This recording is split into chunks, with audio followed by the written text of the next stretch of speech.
1394, the luxury of being aboard the chain breaker had set sail once again. This time they had to travel back to the middle area of the great river, where the sky was azure. They also had to travel some distance into the past, not enough to bring them anywhere near Verge, but deeper than any of the three had ever ventured. Sonny spent the first morning lazing in bed and staring at the ceiling. He was thinking about Windflower.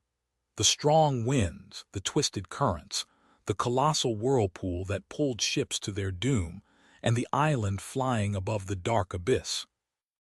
All of it sounded rather nasty. There was the fact that the tower standing on the island had once belonged to a powerful seeker, as well. The seekers of truth were people who had entered the tomb of Ariel at the same time as the Sibyls, or even earlier than them, but for an entirely different reason. The seekers had not been searching for salvation from the devastation of the Doomsday War. Instead, they had braved the Nightmare Desert and found their way into the tomb built by the Demon of Dread due to their thirst for knowledge. Out of curiosity, basically.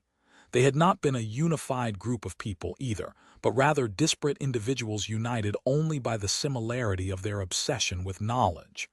Bunch of weirdos who would climb into a dreadful tomb simply to satiate their curiosity. Sonny would never.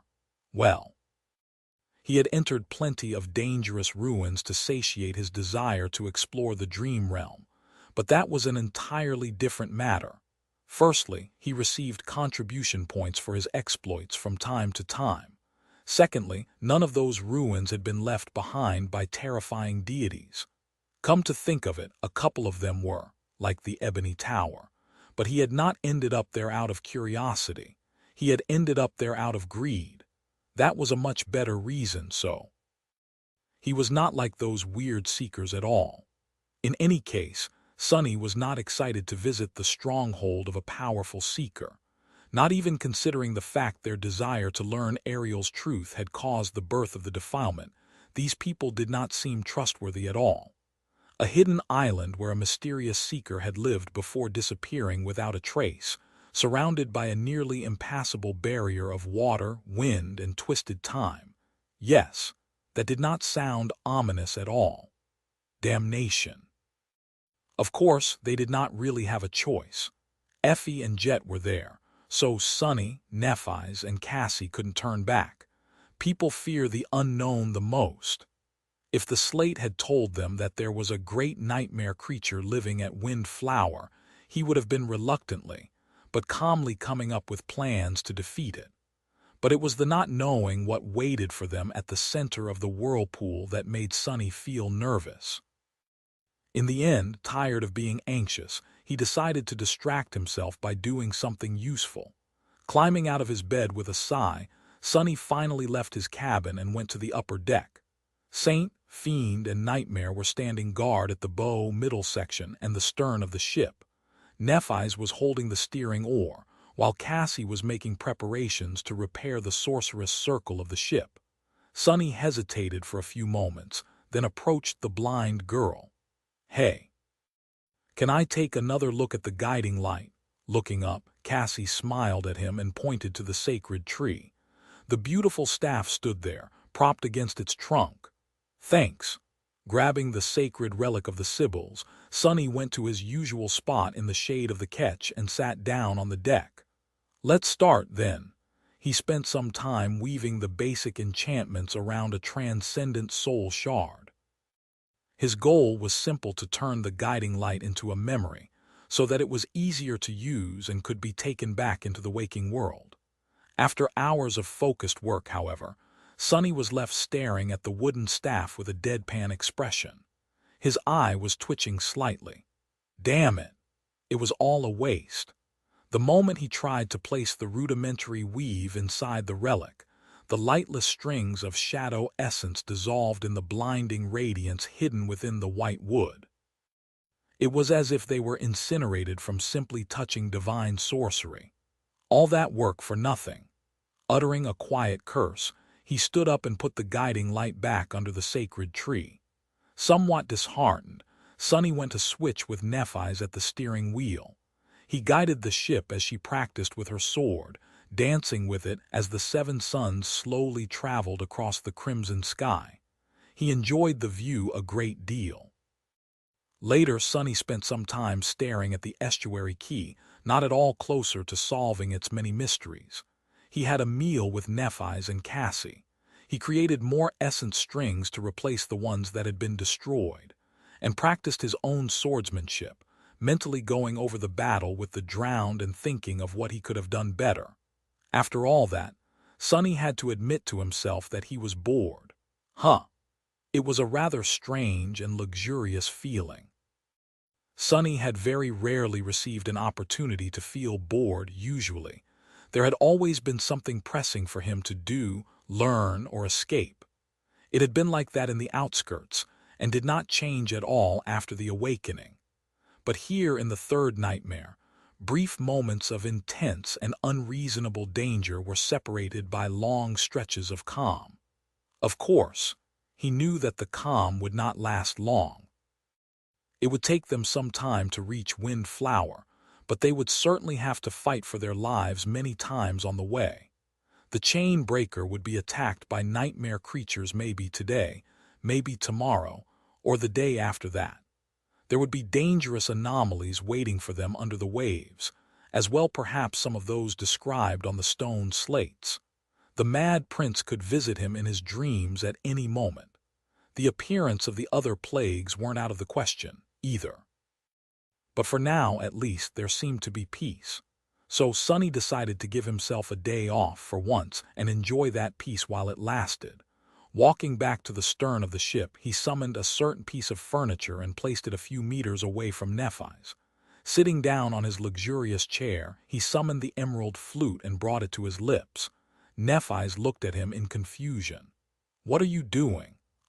Trying to raise the dead, but there are no corpses on the ship." Sunny blinked a couple of times. "Who does she take me for? Is it so hard to imagine that I'm just in the mood for music? Kai gave me a few lessons, so I can carry a tune. He might have begged me to perform as a guest during one of Night and Gale concerts even." She smiled faintly. "I noticed you said might have begged instead of begged." Then her eyes widened slightly. "Wait, Night and Gale concerts, are they planning a reunion? When? Is it going to be old material, or has Gale written a new album? What about new choreography? Who is?" Sunny lowered the flute and stared at her sullenly. Here she goes again, barraging me with questions. "Yes, I don't know, probably not, no clue, no idea, I'm not sure." As the sky slowly grew brighter, the chain breaker sailed toward dawn. The three masters aboard the graceful vessel anxiously awaited the reunion with two lost members of their cohort. Chapter 1395. Hello, Blue Sky, I wonder. Sunny stared at a delicious-looking golden fruit, torn between the desire to pluck it off the branch and the fear of tasting fruits from mysterious, mystical trees. The last time he had eaten one was not a memory he liked to remember. It probably tastes divine, though, in the end. He sighed and reluctantly looked away from the alluring fruit. It was better not to test fate. Sunny was currently high in the crown of the sacred tree, using it as a crow's nest.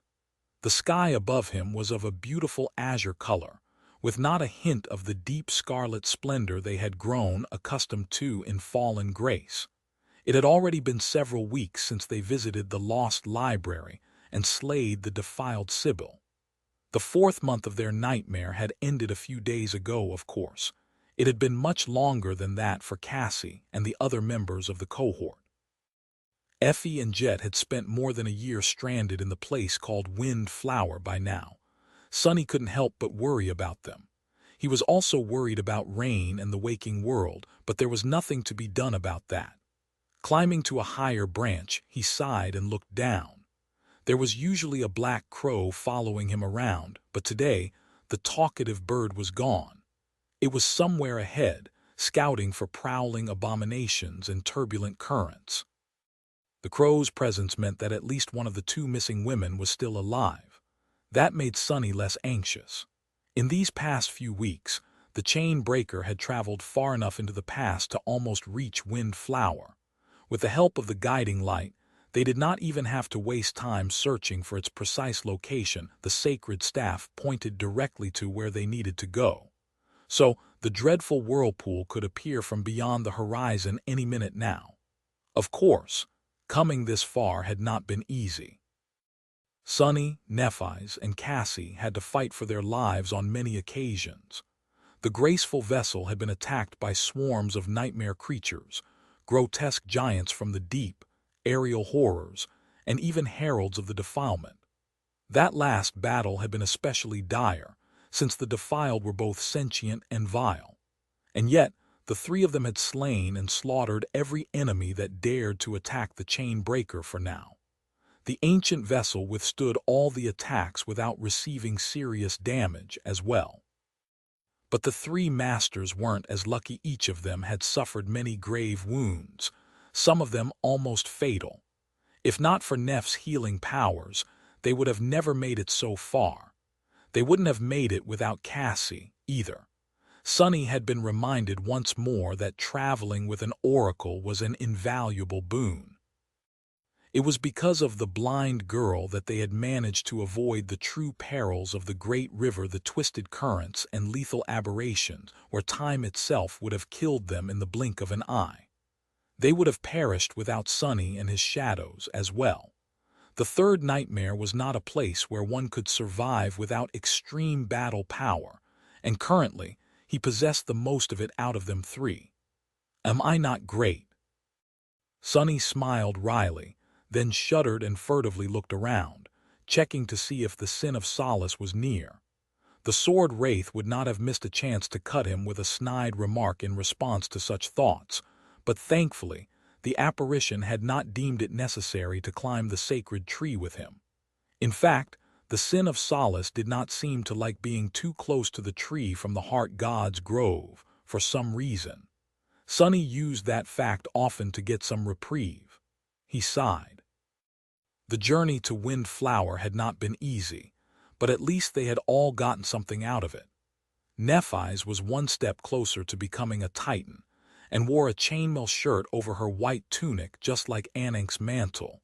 The new memory could be worn in conjunction with another armor, albeit due to its unique enchantment rather than its type. In a fashion strange for an awakened, she also carried her sword in a scabbard hung from her belt. The scabbard was another memory, this one capable of enhancing the weapon stored inside of it for a sufficient amount of time. Cassie, meanwhile, was back in her beautiful red peplos dress. Now, however, there were two bracelets on her hands instead of the golden shackles. One was a protective charm memory. The other was supposed to enhance the force of her attacks. She still carried the quiet dancer in a scabbard, this one mundane, not enchanted, but mostly used the guiding light in battle. Although the white staff was not a memory, it did a good job of debilitating her enemies and crushing them into pulp. Sunny was not sure that using a sacred relic to split skulls was appropriate, but he wasn't going to complain. The gods were dead anyway.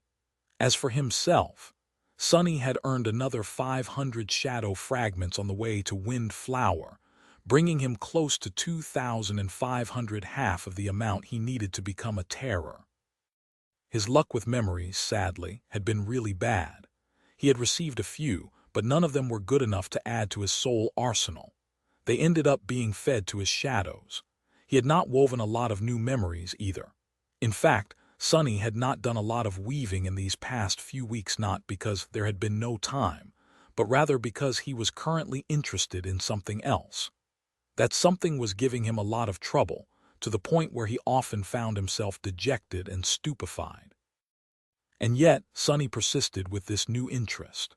Chapter 1396, approaching the Vortex during the battle in the flooded temple, he had observed Cassie's artificial echo in action.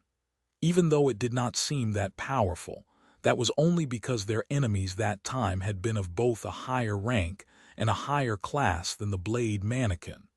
Sunny would not have wanted to face that thing in battle as an awakened. The most impressive thing about it, though, was the very fact that it was artificial. After interrogating Cassie and Nephis on the topic, he had found out that the Forgemasters of Clan Valor were capable of creating not only memories, but also echoes. Making one was an extremely long process, though, and one that demanded a lot of precious resources. So, there were actually very few artificial echoes in existence, all of them belonging to the most valued members of the clan. Nevertheless, Sonny couldn't help but wonder if he would be capable of weaving echoes one day as well. So he had spent most of his free time studying the blade mannequin. It was not going well for now, but Sonny wasn't disheartened. His attempts to learn the sorcery of names were not bearing any results anyway. Although his horizons were somewhat expanded, being able to actually use this power seemed to be beyond him. If there was one consolation, it was that Cassie was having just as much trouble with it. Being talentless together was less of a bitter pill to swallow. Her mastery of runic sorcery, though, was slowly growing. In fact, there seemed to be a positive loop between the sorcery of names and the sorcery of runes. Both were founded on invoking the true names of things, after all, albeit in a different manner. So, Cassie and Nephis were able to help each other improve. As a result, the blind girl had indeed managed to restore some of the enchantments permeating the chain breaker. Just as she had told them, the graceful vessel was now once again capable of flight. It just couldn't fly for too long, or too fast. The strain of supplying the ancient ship with essence was dire enough to drain even Neph's reserves in less than a minute. It would have to be enough to carry them to the island at the center of Windflower. Now, all they needed was to actually find it. As Sonny stared at the horizon and tried not to feel too anxious, a swift shadow glided across the deck of the chain breaker. Then a black bird landed on the branch near him. Crow was back. Strangely, though, the echo seemed less grumpy than it had been recently. Instead, it looked excited. Sonny raised an eyebrow. "What is it?" The crow hopped a couple of times and then cawed while spreading its wings. Jet. Jumping down from the tree, Sonny landed noiselessly on the deck and dissolved into the shadows. A split second later, he appeared on the bow of the ship, gazing tensely at the horizon. Saint, who was standing nearby with a bow in her hand, spared him an indifferent gaze. Her ruby eyes glowed silently, not betraying any hint of emotion. If only I could be this calm all the time. Sonny remained motionless for a few minutes, then sent mental messages to Cassie and Nephis. "I think we are drawing close." Indeed, out there, far in the distance, the flowing surface of the great river had grown a little hazy, as if obscured by mist. Considering Crow's excitement, it had to be Windflower. Hurricane winds, destructive currents, and suffocating mist. We'll see how terrible that place is exactly very soon. A few moments later, Cassie joined him at the bow. Nephis remained at the stern, holding the steering oar, but she did respond through the link of the shroud of dusk. "I see." Sonny sighed, then glanced at the blind girl. The soul shard crowning her wooden staff was glowing, its light pointing precisely at the distant haze. "There is no doubt, then," Cassie slowly nodded. "Yes, we have arrived." The branches of the sacred tree rustled as the chain breaker took a turn. Nephis moved the ship in a wide spiral, positioning it directly upstream of the approaching hazard. By the time she did, Sonny could already see wisps of mist flowing over the surface of the restless water. Time to get to work. Concentrating, he called upon the shadows. The three of them had long discussed how to tackle the titanic whirlpool. There was not much they had to do, really. The first obstacle they were going to face was the repelling wind. So, Sonny lowered the sails to diminish the repelling force. The ship would be carried into the vortex by the current, and once they approached close enough, Nephis would invoke the true name of the wind to lessen its fury. The second obstacle would be raging currents. Sonny's authority over water was not strong enough to calm them, but the chain breaker was sturdy enough to withstand the fury of the elements. It was not going to overturn. Either all they needed was a skilled helmsman and something to guide them through the mist. Cassie was going to accomplish both tasks with a little help from the guiding light. She was quite skilled in controlling the chain breaker more than any of them were. However, she was not going to be able to guide the flying ship through the last and most dangerous of obstacles. Once they were close enough to the island at the center of the vortex, but not deep enough into the whirlpool to be swallowed by it, the chain breaker had to lift into the air and reach the shore before its helmsman ran out of essence.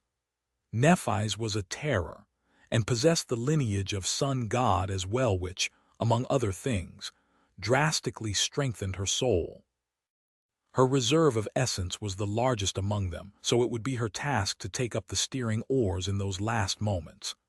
As the first wisps of gray mist touched the bow of the chain breaker, Sunny suppressed a shiver and looked into the approaching wall of fog with a dark expression. Mist, nothing good ever happened when there was mist around. Here in the dream realm, it was always a herald of something dreadful approaching. We have prepared for this. Taking a deep breath, he glanced at Cassie and smiled. Let's go find Effie and Jet then. Chapter 1397, Wishful thinking. Soon, the chain breaker was swallowed by the mist. The winds had grown stronger, making the folds of Sunny's nebulous mantle flutter. Feeling drops of water fall on his face, he sighed and looked at Cassie. Go. She lingered for a moment, then rushed away to replace Nephis at the steering oar. Sunny was left alone on the bow, looking into the mist with a dark expression on his face. Effie, Jet. Both of them were still alive. They had to be. But how could they? The third nightmare was not easy to survive. And these two, they of all people, would have found it impossible to cling to life while stranded for more than a year on an isolated island. Jet could only exist by killing living beings to replenish her constantly dwindling essence, after all. Effie was a slave to inhuman hunger. Without access to a great amount of food, she would swiftly wither and die. How many foes to kill could there have been on a hidden island, and how much food? No, don't think about that. The crow echo still existed, which meant at least one of them was still. That crow has always been a bit strange, though. Much too animated for a simple echo. Perhaps it has something to do with Wake of Ruin, so who's to say that it can't exist without a master? Sunny threw a dark glance at the Sin of Solace, who grinned in response. Admit it, they are both probably dead already. Ah, how sad. They were slowly starving to death while you were having fun with Nephis on the dark island. You really took it easy back then at the beginning, didn't you? Sunny looked away and gritted his teeth. The sword wraith simply laughed. Come to think of it, your friend Kai is most likely dead too. Even if the nightmare creatures did not kill him, Mordred surely did. He is probably walking around now, wearing Kai's corpse right as a luxury brand suit. Well, it's for the best. You have always been jealous of that guy anyway. The insecure little wretch that you are. The surface of the great river was growing restless. The waves were already much taller than before, making the bow of the chain breaker sway. Feeling the deck rise and fall beneath him, Sunny closed his eyes for a moment. That's not true. Kai has Anvil's charm, I gave it to him. Mordred can't possess someone wearing that charm. The Sin of Solace stared at him for a few moments, a mocking smile on his lips. The charm, right, it protected wealth really well, huh? Snarling, Sunny turned around and prepared to rebuke the apparition, but at that moment a calm voice resounded from behind them. Are you talking to your sword again? He flinched and looked back. Neff's slender figure slowly revealed itself from the mist, two pristine white sparks burning in her cold gray eyes. He hesitated for a moment, then nodded silently. Stopping once she reached him, Nephis looked into the mist and said, her voice even, I believe that they are all alive too. A bitter smile appeared on Sunny's lips. Sure, but it seems like wishful thinking, doesn't it? People were not immortal. He had lost enough comrades to know how ruthless this world they lived in was, so wasn't it a bit naive to stubbornly cling to hope after Antarctica? Nephis shook her head. On the contrary. I think there is a valid and logical reason to believe that all members of the cohort are not dead yet. She put her hand on the hilt of her sword and said calmly, "The 6 plagues exist. They are most likely the future versions of the 6 of you, therefore. None of you is likely to be dead in the present. Otherwise, their existence can't be explained."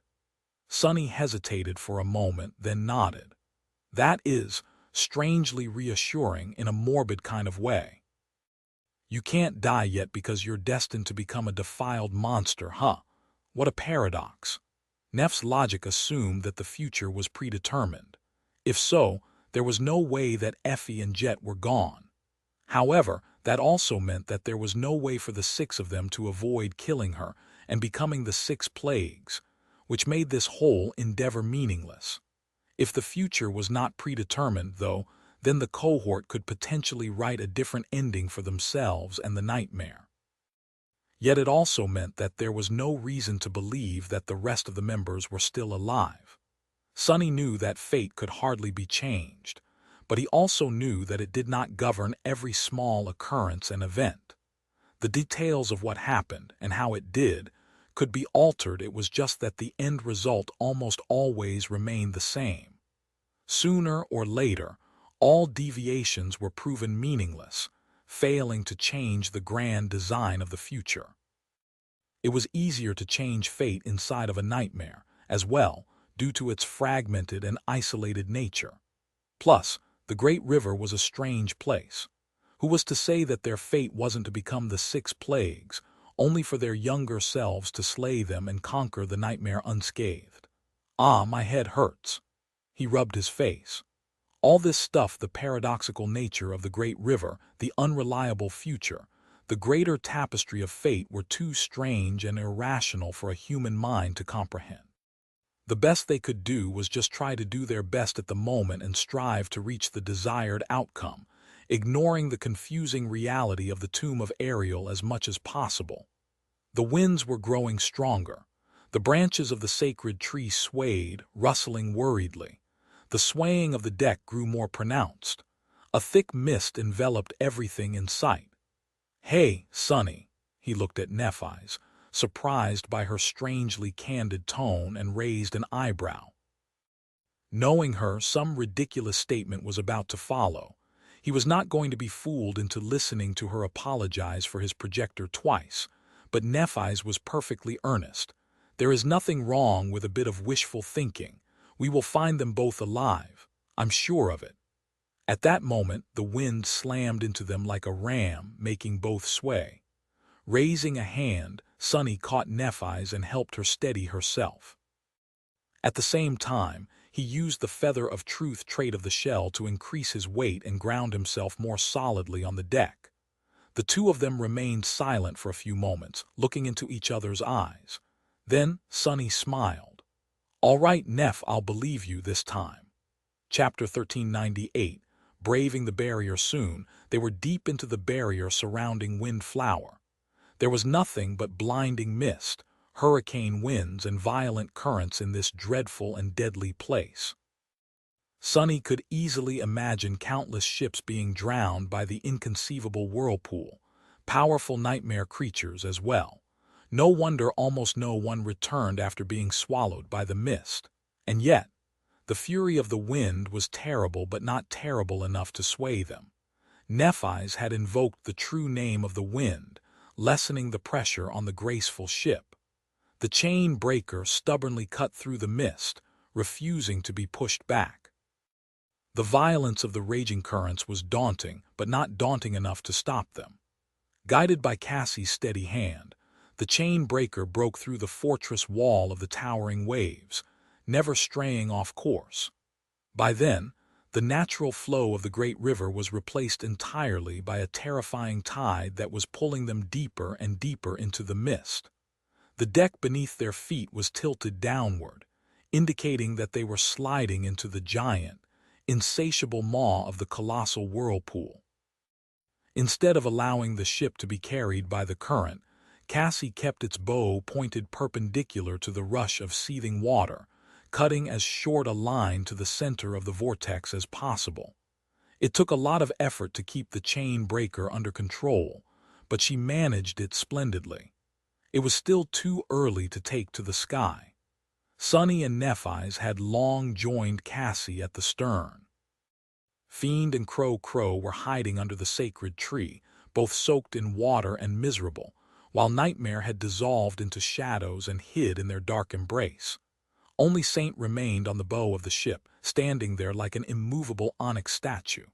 The plume of her helmet danced in the wind. It was easy to get lost in the mist, but the radiance of the guiding light was showing them the way. Straining against the howling wind, Sunny yelled, "How much longer?" His shout was swallowed by the mist. At almost the same time, though, the veil of fog was torn apart for a few brief moments. When Sunny saw the scale and magnitude of the vortex they were trying to brave, his face turned ashen. The whirlpool was indeed colossal, stretching as far as the eye could see. The raging tide moved in a vast circle, forming a revolving crater. They were currently sliding recklessly down its slope. Far away and below them, a harrowing darkness devoured the world. The depths of the great river lay naked and revealed, but his human eyes were not capable of discerning what dwelled below, or maybe there was nothing there at all. Just an endless, bottomless abyss.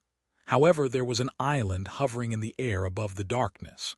Flowing mist shrouded its dark cliffs, and a magnificent tower rose from somewhere far inland, obscured by fog. The sight of the island was both austere and sinister, like a stark omen of ill fate. "Hurry!" Cassie let go of the steering oar and stepped out of the circle, allowing Nephi's to take her place. Neph was there a split second later. She took both steering oars and looked ahead, white flames dancing in her eyes. Then her radiant essence poured into the runic circle, flooding the enchantments of the ancient vessel with incinerating power. Sunny yelped and grabbed a railing. In the next moment, the chain breaker shook slightly and soared into the air. It's working. The graceful vessel was not flying nearly as fast as it had been able to before, and its flight was not nearly as smooth. But they were indeed in the air, moving toward the distant island. When Cassie and the Fire Keepers had restored the ancient flying ship to a shadow of its former glory, it had already been an incredible feat. But that had taken them almost a year, with dozens of people lending a hand. The fact that the blind girl now managed to achieve so much alone, and in the span of a few weeks, was truly remarkable, and it gave them the chance to accomplish their goal.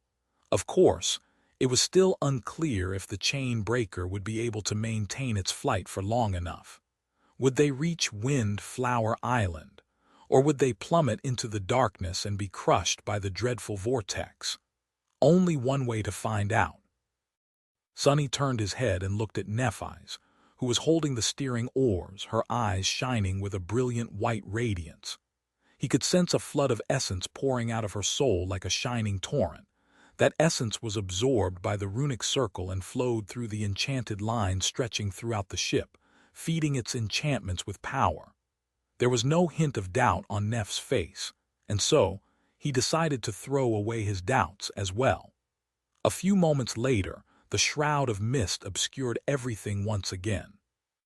Only the glow of the guiding light was there to show them the way. The chain breaker sailed through the blinding fog, with only the rustle of countless leaves proving that the sacred tree still existed somewhere out there, near them, hidden from sight. Come on, come on. They didn't have to struggle against the current anymore, but the hurricane winds were still raging. They slammed into the hull of the ship with vicious force, trying to push it back. Because of it, the speed of the chain breaker fell even more. Damn it. Sunny had been counting the seconds. It had already been a full minute since the moment Nephi stepped into the circle, more than they had been able to fly in the tentative test the day before. The radiance of her eyes was dimming, and yet, suddenly, Nephi's moved and smoothly raised one of the oars. At the same time, the chain breaker began to descend. Gradually, the fury of the winds was extinguished. The mist was still obscuring the world, but then the ancient vessel finally fell onto soft, white sand. There was a violent crash, but the hull of the chain breaker withstood the impact. The runic circle fell dormant once again, and the enchantments lost all power. There was nothing but mist around them, and silence. They had reached Wind Flower. Chapter 1399. Misty Shore. Sunny waited for a moment, then slowly straightened and looked around. The chain breaker was laying on white sand, tilted awkwardly. It had shattered the side of a black cliff and was now leaning on it, which prevented the ship from turning over. They had gotten lucky despite the blind landing. The fog was still there, obscuring the world, but it had become less thick. Sunny could make out the figure of Saint standing still on the bow of the beached vessel, as well as more cliffs rising high above them. It seemed that Nephis had guided the chain breaker to a small strip of sand at the very edge of the island. Changing Star herself was leaning heavily on the steering oars. Her face was paler than usual, and the white flames were gone from her eyes. She had completely exhausted her essence to carry the ship across the dark abyss. Sunny grimaced. It was very unfortunate to have one of them utterly drained of essence right now. No one knew what dangers were waiting for them on the misty shore. These first minutes could very well prove to be of vital importance. Not that there had been a choice. "I'm fine." Noticing his gaze, Nephis forced out a faint smile and put a hand on the hilt of her sword. "I can still put up a fight." Sunny nodded, having no doubt in her ability to do just that, despite this weakened state. She was a seasoned slayer. Nevertheless, they had to be careful not to allow themselves to be wounded. It would be quite a while before Nephis could heal them again. Cassie used the guiding light to pick herself off the deck and shivered slightly as the mist caressed her skin. Her expression was troubled. Noticing it, Sunny tensed as well. "What is it?" The blind girl had an intuition that was far superior to even his. It had saved their lives numerous times, so seeing her this nervous was not a good sight. She lingered for a while, then shook her head with a frown. "I'm not sure. I just have a very ominous feeling. This place, Wind Flower, every part of me is screaming that we are in danger." Come to think of it, he felt it too. An invisible, dark pressure emanating from all around them. All his instincts were telling him one thing, that there were dreadful predators somewhere close. Much more dreadful than even he himself was. Sunny scowled. "Aren't we always in danger?" Despite saying those words nonchalantly, he summoned the sin of solace and called upon his shadows. Saint, Fiend, and Nightmare got closer, surrounding the three masters in a defensive formation. Nephis had walked to the edge of the deck and was now peering into the fog, her expression impassive. After a few moments of silence, she turned to Cassie and said, "Do it." They had discussed what to do a long time ago. The first thing, unless they were attacked immediately after landing, was to make use of the guiding light. None of them really understood how the divine relic worked, but they had established that it could point them in the direction of not only Wind Flower, but also Effie, or, at least, its tip lit up when the person holding the staff thought about her.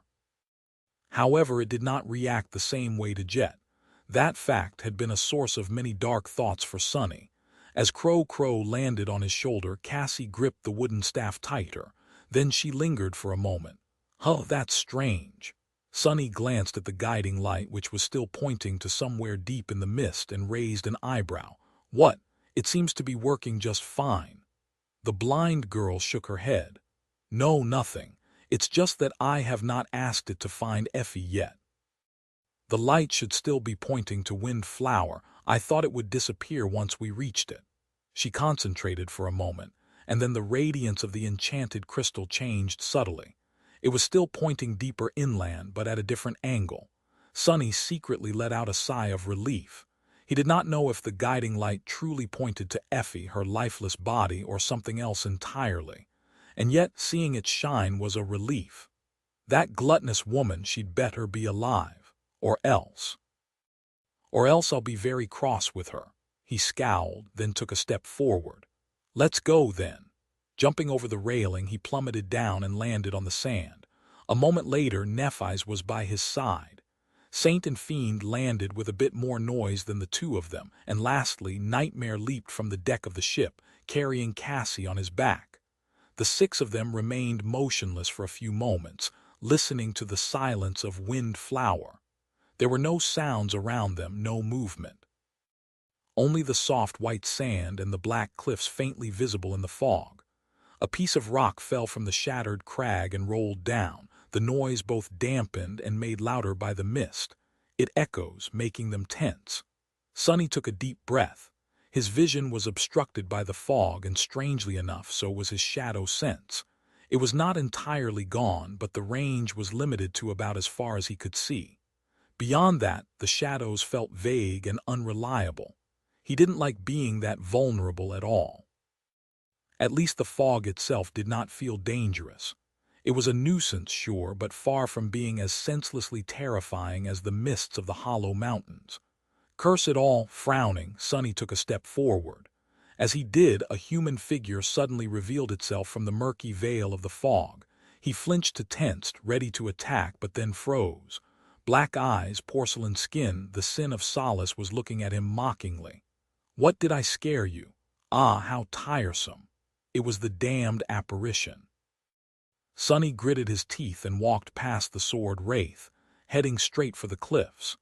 At the same time, he sent 3 of his 5 shadows in different directions, ordering them to cautiously scout ahead. Slow and steady, slow and steady. Effie and Jet had already been on this island for more than a year. They would have to wait for a few hours, or even days more. If Sonny, Nephi's, and Cassie were too hasty and proceeded recklessly, they could very well die before finding the lost members of the cohort. He was not going to underestimate the perils of wind flower, but he was going to find his friends no matter what. There can't be any mistakes. Chapter 1400. Footprints in the sand. As Sonny's shadows climbed the cliffs, he and his companions cautiously advanced up the beach. Even the crow, who had been anxious and impatient to find its master all this time, seemed wary and subdued. The black bird was sitting on Sonny's shoulder, its feathers raised, and kept silent. The mist swirled silently around them. Saint and Fiend were in the rear, both ready to defend against an unexpected attack at any moment. Sonny and Nephi's were in the middle. Cassie rode Nightmare at the front of the group, her back straight. The radiance of the guiding light that she held up illuminated the way. At some point, the shadow steed suddenly stopped. Sonny gripped the hilt of the sin of solace tighter and said in a low voice, "What is it?" Cassie remained motionless for a moment, then pointed the sacred staff down at the ground. When Sonny and Nephi's approached, they immediately understood why. Out there in the white sand, hidden in the mist, was a line of lonesome footprints. Sonny kneeled to study them, a frown appearing on his face. Those were left by a human. Neff's voice echoed in the fog. He nodded slightly. Indeed, the shallow prints left in the sand belonged to a human. From the look of it, someone had walked across the beach barefoot. It was hard to tell the gender of the person just from these traces, but they could not have been of a very large stature. Both the size and the depths of the footprints proved otherwise. The traces also looked fresh. They could not have been left more than a few hours ago. Sonny felt a cold chill creeping up his spine. Who was taking barefoot walks in this harrowing place? There was another strange detail about the footprints. Contrary to what Sonny would have expected, the line of them came from the direction of the cliffs and disappeared in the mist, heading toward the edge of the island. And yet they had not met or heard anyone on their way here. He hesitated for a few moments, then looked at Nephi's and said, "Wait here." Leaving one shadow behind to step out of it should the need arise, Sonny stood up and followed the footprints into the fog. Soon, his companions disappeared from view, and he was left alone in the swirling. I don't like it. If not for the fact that he could still see them through the shadow, Sonny would have been tempted to turn back. A few minutes later, he reached the end of the beach. The edge of the island opened into an abyssal chasm, the view of the colossal whirlpool and the darkness hiding below obscured by the fog. Sonny felt something he had not felt for a long time, a sense of vertigo. "Come now, really, I can turn into a bird. Is it really necessary to be afraid of heights? He sighed and shook his head. The footprints led to the very end of the island. There the lonesome line of them disappeared as if the person who had left it behind leaped off the edge into the misty abyss. Sunny was suddenly overcome by strange melancholy. Why don't you try jumping too? He slowly looked at the Sin of Solace, who was standing at the very edge, looking into the fog with a distant expression. No thanks. The sword wraith smiled. Why not? You said it yourself. You can turn into a bird. Hey, maybe this person knew how to fly too. Sunny sighed and nodded. Right. I should watch the sky well, watch the fog above. Aerial attacks are some of the most nasty. As he was walking back to Nephis and Cassie, Sunny was thinking about the footprints in the sand. Who had left them behind? Had that person really jumped off the edge? If so, why? Were they swallowed by the dark abyss? It seemed like such a shame. If the chain breaker arrived at Windflower a few hours earlier, they could have met this person. How bitter would it be to arrive at an island from where no one could return on the same day that its inhabitant had decided to take their own life? Maybe they had not, though. Maybe they really had soared into the sky and escaped this forlorn place. He could not be sure. One thing he was sure about, though, was that the footprints did not belong to Effie or Jet. Effie was too tall to have left them behind, while Jet would have never chosen to end her life after everything she had done to preserve it. She had literally climbed out of a grave and endured being dead, all to continue living. Would a person like that ever give up? Sunny had no doubt that she would not.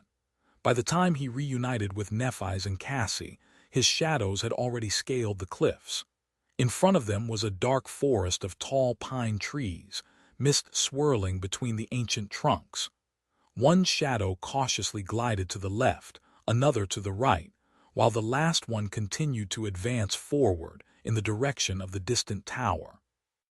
The island was large, much larger than the islands of the Chained Isles were, so exploring it was going to take a lot of time, especially because Sunny wanted to be careful and not expose his shadows to any danger. It's going to take days, weeks maybe, damn it. There was no sign of Effie and Jet. The footprints lead to the edge of the island. I didn't find anything else, so let's trace them in the other direction. Cassie raised the guiding light again, and they moved along the line of footprints toward the cliffs. They advanced slowly and cautiously, never letting their guard down. Although nothing had attacked them yet, the quiet feeling of danger was growing more dire and terrifying with each step. Eventually, they arrived in front of a vertical wall of black rock. The footprints disappeared once again, this time in front of narrow stairs cut into the cliffside. The steps led all the way to the forest, by the looks of it. Sunny and Nephis glanced at each other. The stone stairs were too narrow to maintain their formation. If something attacked them while they were ascending the steps, they would have to fight in a very awkward position. Fiend, take the lead. The Steel Ogre was the most resilient out of them, so he was going to serve as the shield of the cohort. The Shadow did not seem too concerned with his task, either with dark flames burning in his eyes. He moved to the front of the formation and stepped onto the first step. As they climbed the stairs, Sunny walked behind Nephis. At some point, he noticed that she was paying a lot of attention to the stone steps disappearing beneath their feet. "What are you thinking about?" She hesitated for a few moments, then said evenly, "These are man-made." Sunny nodded.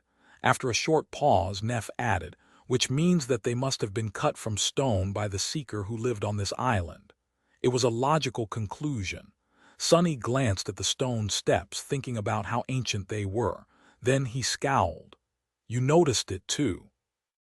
Sunny lingered for a moment, then answered Neff's question with another nod. These stairs were strange.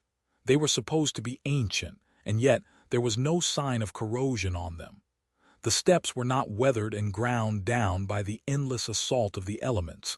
Instead, they were perfectly preserved and sharp, as if someone had cut them just yesterday. Is this rock indestructible, or are there strange things happening to time on this island? Sonny wanted to examine this question further, but at that moment he froze. Out there, far ahead, the shadow he had sent toward the tower heard a sound. Although it was muffled by the mist, Sonny would never fail to recognize it. It was the sound of steel clashing against steel, followed by a scream of pain. At the same moment, the crow that had been sitting silently on his shoulder suddenly jumped into the air and shot forward, instantly disappearing into the fog. Sonny's eyes widened. Jet. Shadow Slave Audiobook by Cavern. Chapter 14. One of those situations Sonny had recognized the voice. There was no doubt that the person screaming in pain in the depths of the forest was Jet. She was so close. And in danger. He hesitated for a moment. Bad. His intuition was telling him that something absolutely deadly waited for him in the mist. Blindly rushing forward could very well invite disaster. And more than that, the scream itself was suspicious. Was Soul Reaper Jet someone to scream from pain? No, she wasn't. Sonny had seen her maintain composure while impaled on a jagged piece of alloy. Something could have been mimicking her voice to lure them into a trap. He had met creatures that lived in the mist and mimicked human voices before, after all. The memory alone was enough to make him shudder. And yet, what if it really was her? If there was something on the island that had made Jet shriek in agony, then the danger she faced was truly dire. There was no time to hesitate at all. Sonny, he flinched, then looked at Nephi somberly. Despite Sonny's shaken state, he knew that he had already made the decision. His voice was steady when he spoke. Someone is fighting in the forest about 4 kilometers from the top of the stairs. It should be Jet. I'm going. She looked at him for a moment, then nodded calmly and unsheathed her sword. We'll be right behind you then. As Cassie commanded the guiding light to point its radiance to where Sonny was instead of Effie, he dove into the shadows. I'm doing something very dangerous. Throughout the years, Sonny had often been forced to take unacceptable risks. But that was only because his back had been against the wall, and the circumstances had not allowed him to make a different choice. If possible, he preferred to win every battle before it even started, or at least get as close to ensuring the favorable result as possible. Observing his enemy, making careful preparations, dictating the ebb and flow of the battle, that was where he felt the most comfortable, and where his aspect truly shined.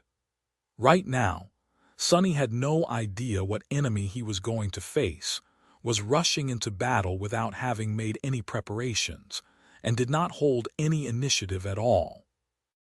Much worse, he was doing all these things here, in the depths of the third nightmare. Surrounded by the mists of wind flower, it was hard to imagine a place more perilous than that. It's just one of those situations where I only have bad choices. It's going to be all right, though. I've survived all the previous gambles, so I'll pull through this time as well. Stepping out of the shadow that had heard Jet's voice, Sonny gave it an order to wrap itself around him and dashed into the mist with as much speed as he could muster. At the same time, he called the other 2 scouting shadows back. It was going to take a bit of time for them to return, but still, he preferred to plan ahead. Tearing through the fog, Sonny swiftly traversed the remaining distance to the place where the scream had come from. Soon, he broke free of the pine trees and entered a wide clearing. The ever-present fog was a bit thinner here, allowing him to see a dozen meters or so in all directions. Sonny dug his heels into the soft moss and slid for a few meters before coming to a halt. The sin of solace was already raised, ready to strike. But there was no movement around him. Sonny froze for a split second, scanning the misty clearing. He didn't see or sense any enemies, at least not in the small area he could perceive. What he did sense, however, was the familiar smell of blood. There, out there in front of him, hidden by fog, a figure was slumped on the ground. Dashing forward, Sonny approached the figure and staggered. See, curse it, it was indeed Jet. However she was, her black leather armor seemed unbroken, and yet Soul Reaper's beautiful face was contorted in a grimace of pure agony. A moment later, Sunny noticed a strange incongruity about her. Looking closer, he understood that Jet's right arm was laying a bit too far from her body. It had been viciously severed near the shoulder. The hand was still clutched into a fist, but the glaive gripped in it was broken, already dissipating into a stream of white sparks. The moss was greedily absorbing dark, steaming blood. His chest suddenly felt constricted. Nef has not recovered her essence yet. As he thought that, Jet suddenly opened her eyes. They had always been icy and blue, but now the blue color had become so intense that it almost seemed as if it was glowing in the dim twilight of the misty island. There was a hint of recognition in her dazed gaze.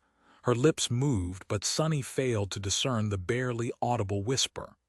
"Hold on, Jet. Hold on." Kneeling in front of her, he lowered his head and listened. Jet's voice was weak and hoarse. "Sunny B, behind you." Fog. His eyes widened. A split second later, he was already moving. Jumping to his feet, Sunny spun and brandished the sin of solace. He only had enough time to notice a vague shape in the swirling mist, elusive and ethereal, as if made out of the fog itself. The world around him was suddenly terribly cold, the breath escaping from his mouth as steam. "Got you." The jade blade of the cursed giant sliced through the ethereal figure without meeting any resistance.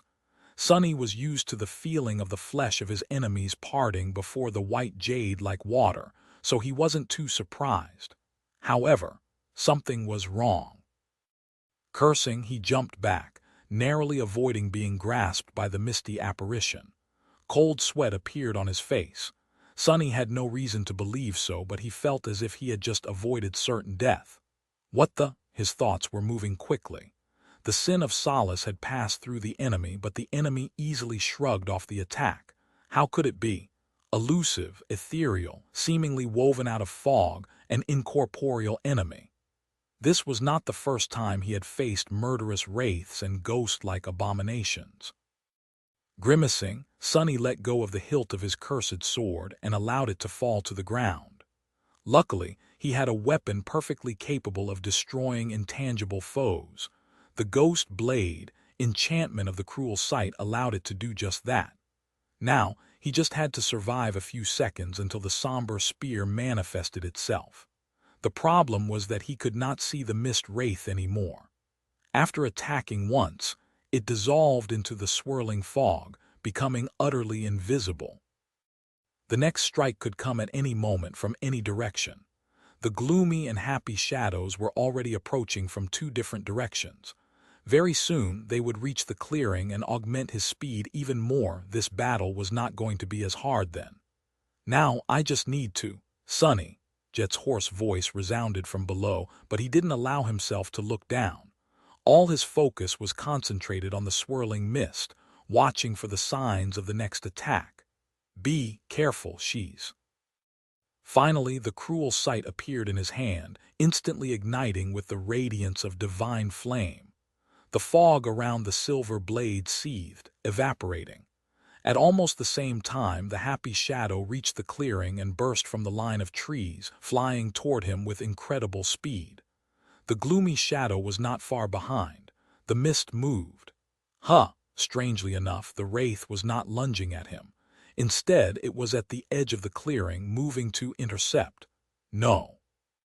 Suddenly, harrowing pain tore through Sunny's mind and body. Letting out a bestial wail, he fell to one knee, clutching at his chest. Arg, ah! It was an agony unlike anything he had ever experienced. As Sunny watched with disbelieving eyes, his vision blurry, the happy shadow was out there in front of him, impaled on a ghostly blade. Once lively and joyful, it was now empty and hollow, dead. The spell whispered solemnly into his ear, "Your shadow has been destroyed. Your shadow core has been destroyed." Gloomy. Sunny was paralyzed by pain, but he tried to move nevertheless. However, it was too late. The mist wraith was suddenly on the opposite side of the clearing, and he was brought to the ground by another wave of unimaginable killing torment. Your shadow has, your core destroyed. His soul was severely damaged. Two of his shadow cores had shattered, and his soul was falling apart. No, no, no. letting out a tortured howl, Sunny struggled to stand up, but all he managed was to rise to one knee. It was then that he felt a cold presence looming above him. Looking up, he saw it, two icy blue eyes looking down at him with inhuman coldness. Laying on the ground, Jet whispered in a voice that was like a dying flame, "Me." Then, a ghostly blade pierced Sunny's chest. It passed through the dark fabric of Anank's mantle and the black silk of the Shroud of Dusk as if they were no obstacles at all. Neither marble shell nor bone weave offered it any resistance, either. The blade did not cut Sunny's skin, nor did it sever his flesh. Instead, it struck directly at his lightless soul. Already damaged, it crumbled from that single strike. That was how Sunny had been slain by undying slaughter of the 6 plagues, for the first time. Chapter 1402. Sunny waited for a moment, then slowly straightened and looked around. The chain breaker was laying on white sand, tilted awkwardly. It had shattered the side of a black cliff and was now leaning on it, which prevented the ship from turning over. They had gotten lucky despite the blind landing. The fog was still there, obscuring the world, but it had become less thick. Sunny could make out the figure of Saint standing still on the bow of the grounded vessel, as well as more cliffs rising high above them. It seemed that Nephis had guided the chain breaker to a small sand beach at the very edge of the island. Neph herself was leaning heavily on the steering oars, drained of essence. Sunny grimaced. "It was inevitable, but we should be careful not to receive any serious wounds. She won't be able to heal us any time soon." Nephis, meanwhile, had already regained her composure. "I'm fine. I can still put up a fight." "Well, of course you can. I have no doubt about that." After exchanging a few words with them, Cassie used the guiding light to make it point in the direction where Effie supposedly was. Or her lifeless body, or something else entirely. Sunny couldn't suppress his anxiety anymore. He scowled and took a step forward, ready to leap down to the beach. That gluttonous woman, she'd better be alive, or else I'll be very cross with her. Jumping over the railing, he plummeted down and landed on the sand. A moment later, Nephis was by his side. Saint and Fiend landed with a bit more noise than the two of them, and lastly, Nightmare leaped from the deck of the ship, carrying Cassie on his back. The 6 of them remained motionless for a few moments, listening to the silence of Windflower.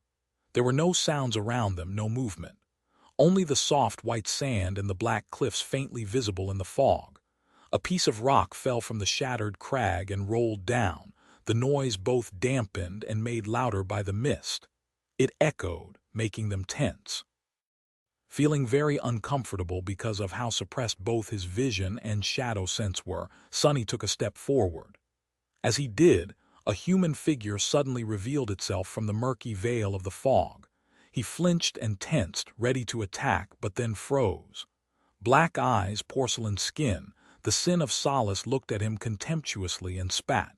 "Gods, this again, I'm so sick of it." Sunny gritted his teeth and walked past the damned sword wraith, but then he lingered for a moment.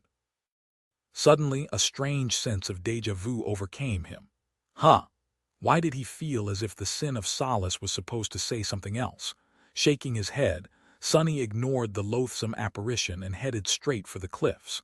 Less than an hour later, he was writhing on the ground, overwhelmed by unbearable agony. His lightless soul was mutilated and slowly falling apart. As Sunny arduously rose to one knee, a cold gaze pierced him from above. No, no, no. Then a ghostly blade pierced his chest. Sunny died. Sunny waited for a moment, then slowly straightened and looked around. The chain breaker was laying on white sand, tilted awkwardly. Nephis was leaning heavily on the steering oars, utterly drained of essence. "We should be careful not to get wounded until she recovers some essence." She straightened slowly and said in a tired voice, "I'm fine. I can still put up a fight." "Well, of course you can. You're changing star of the Immortal Flame clan." They exchanged a few words with Cassie, who then used the guiding light to point them in the direction where Effie was supposed to be. Soon, Sonny jumped down to the beach, followed by the rest of his companions. That gluttonous woman, she'd better be alive, or else I'll be very cross with her. Feeling vulnerable in the swirling mist, he scowled and took a step forward. As he did, a human figure suddenly revealed itself from the murky veil of the fog. Sonny flinched and tensed, ready to attack, but then froze. Black eyes, porcelain skin, the sin of Solace was glaring at him without even trying to conceal his hatred. "You are such a pathetic, odious, revolting coward. Just die already, die, gods, this is unbearable." Sonny gritted his teeth and walked past the damned sword wraith, heading for the cliffs. He was suddenly overcome by a strange sense of déjà vu. Weird. What did that bastard say? Banishing the thought of the damnable sword wraith from his head, he continued forward. Soon after, a ghostly blade pierced his chest. Sonny died in agony. Sonny waited for a moment, then slowly straightened and looked around. The chain breaker was laying on white sand, tilted awkwardly. Nephi's was leaning on the steering oars, utterly drained of essence. A minute or two later, he jumped down to the beach and headed to the cliffs. As he did, a pale apparition suddenly appeared from the mist, scaring him. The sin of Solace laughed. Damn, it was fun at the start, but now I've already lost count." Ignoring the odious wraith, Sonny continued walking. He was suddenly overwhelmed by a strange sense of déjà vu, but dismissed it.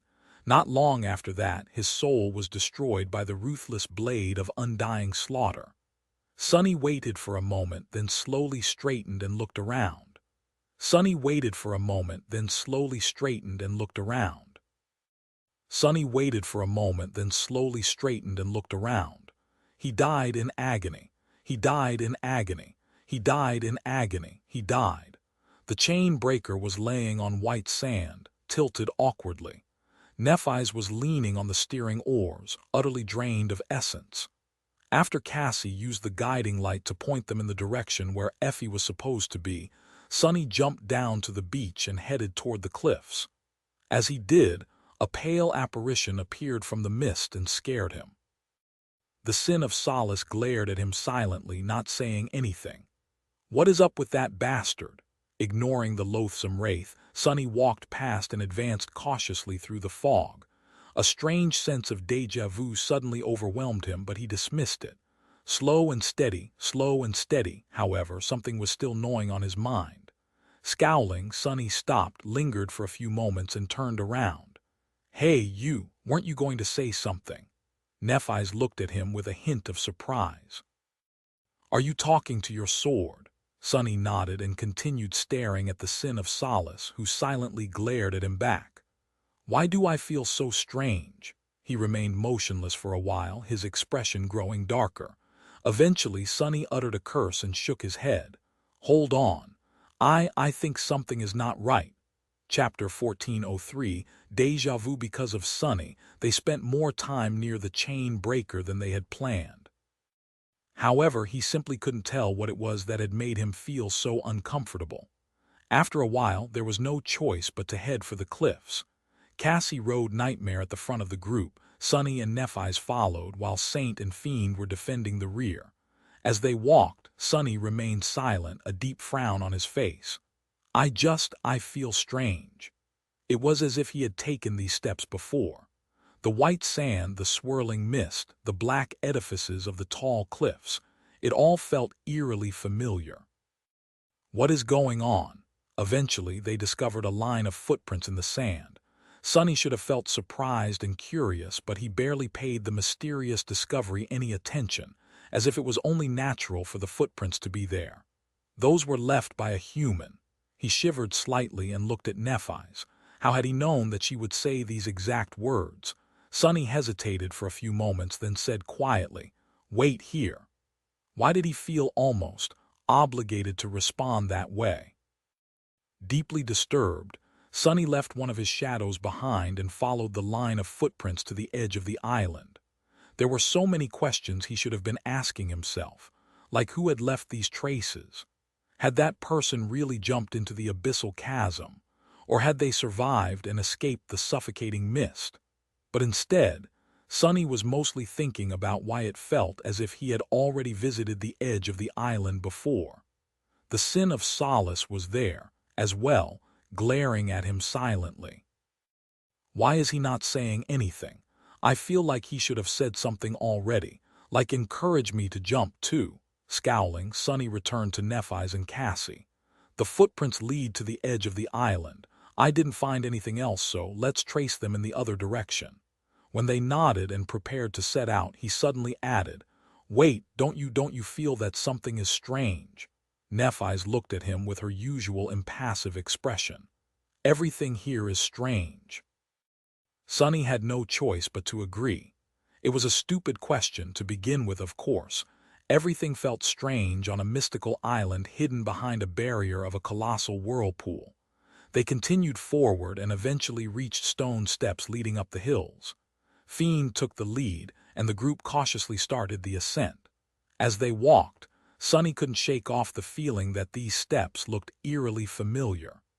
Just what the hell is going on with me? Am I under some kind of mind hex again? By now, Sunny's resistance to mental attack was rather high. Even the sin of solace, a transcendent memory of the fifth tier, was having trouble driving him truly and utterly insane. He did not doubt that there were beings in the tomb of Ariel that could shatter his defenses, but he did doubt that there was something here that could do so without him noticing.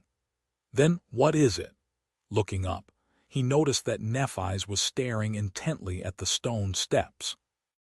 She must have noticed that they are not weathered at all, as if the seeker who had lived on the island created them just yesterday. Wait, when had he come to these conclusions himself? It just seemed so obvious. As Sunny froze, feeling very confused, one of the scouting shadows suddenly heard the sound of steel clashing against steel, followed by a pained scream. He didn't feel surprised at all, as if this was the most natural thing in the world. The black crow that had been sitting on his shoulder suddenly dashed into the fog. Was that Jet's voice? Why did thinking about Jet fill him with a cold sense of dread? Sunny, Cassie and Nephis had noticed his dazed state. He lingered for a moment. Someone is fighting in the forest about 4 kilometers from the top of the stairs. It should be Jet. I'm going. The words left his mouth as if he had rehearsed them. Nephis nodded. We'll be right. Without listening to her response, Sunny dove into the shadows. Something is wrong. Something is wrong. He knew that he was taking a dire risk by rushing blindly into the forest. Windflower was too dangerous of a place to behave rashly. Sunny had no idea what enemy he was going to face, was diving into battle without having made any preparations, and did not hold any initiative at all. But Jet was going to die if he delayed even for a moment. Somehow, he was sure of it. Stepping out of the shadow deep within the forest, Sunny gritted his teeth and dashed forward. It's just one of those situations where I only have bad choices. It's going to be all right, though. I've survived all the previous gambles, so I'll pull through this time as well. But then he felt a chilling terror grasp his heart. Would he really pull through? Or would he die miserably after finally losing a gamble? Bursting onto a wide clearing, Sunny slid on the moss and came to halt close to its middle. The smell of blood permeated the air here, both frightening and familiar. Where is she? Where is she? Looking around, he noticed someone laying on the ground, their motionless figure buried in the mist. Dashing there, Sunny fell to his knees and stared down with wide eyes. Jet, it was Jet. Her black leather armor seemed unbroken, but her beautiful face was contorted in a grimace of terrible agony. The moss was greedily drinking blood that flowed from the terrible wound where her arm had been viciously severed. Curse it all, sensing his presence, Jet slowly opened her eyes. Her lips moved weakly. Sunny B. Behind me in the fog. Before Jet finished her warning, he was already jumping to his feet and spinning around. There was a vague shape moving in the mist. Because of how quickly Sunny had reacted, he had no trouble dodging its strike. The sin of solace hissed, slicing the figure apart. That won't do anything. Why did he think that? Right, seemingly woven out of mist, ethereal, elusive. It had to be a wraith of some kind. meaning that physical attacks would be ineffective against it.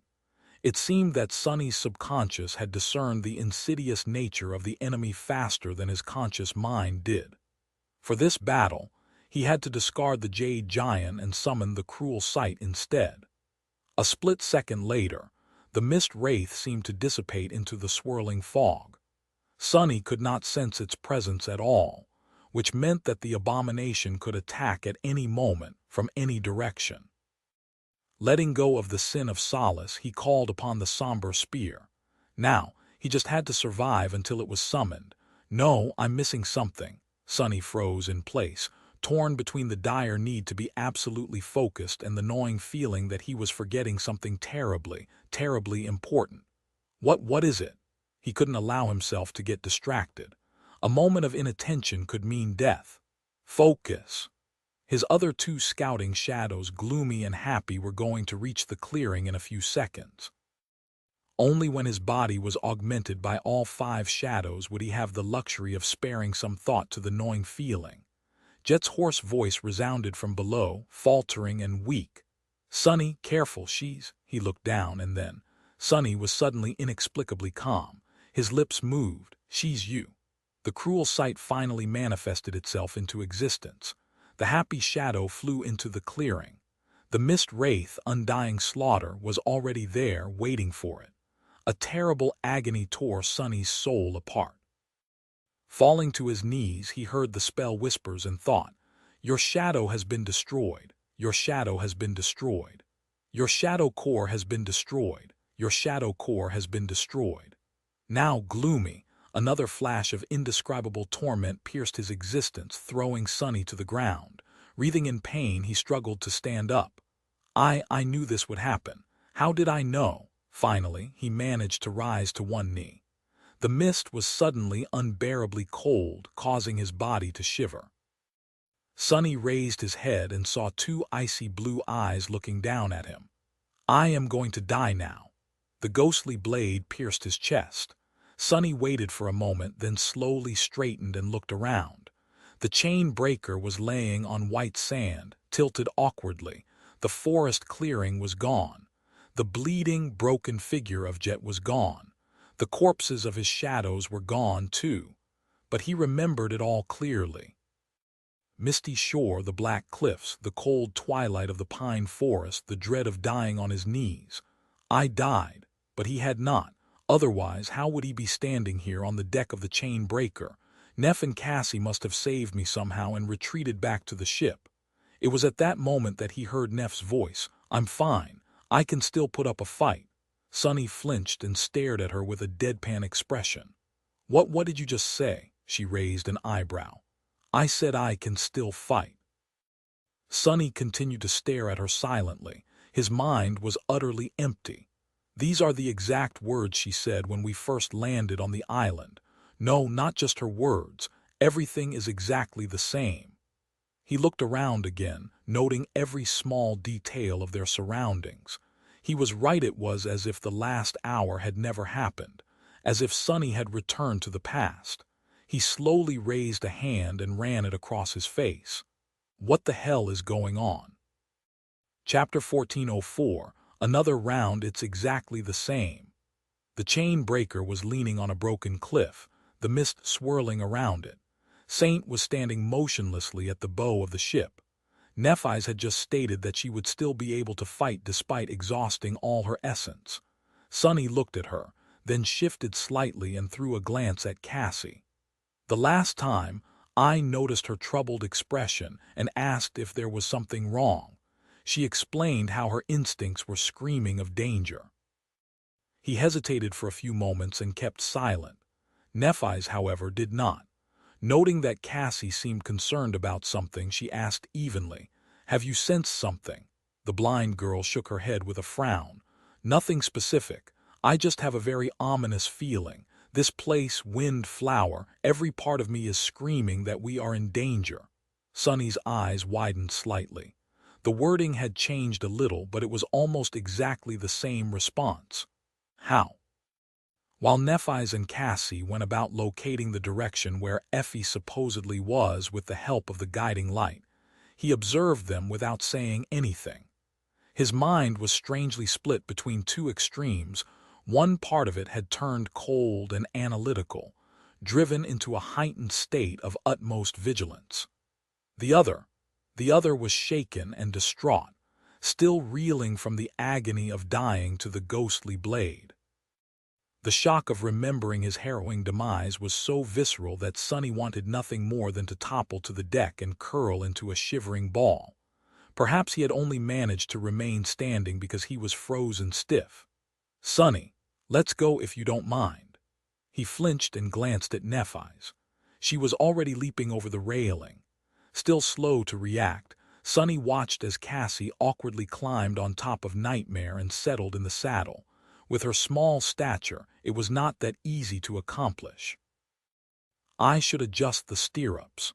That ordinary thought finally broke his dazed state. Commanding his shadows to disembark, he walked over to the edge of the deck and jumped down. He was the last one to set foot on the white sand of the misty beach. I really seem to have traveled to the past, or is it an illusion?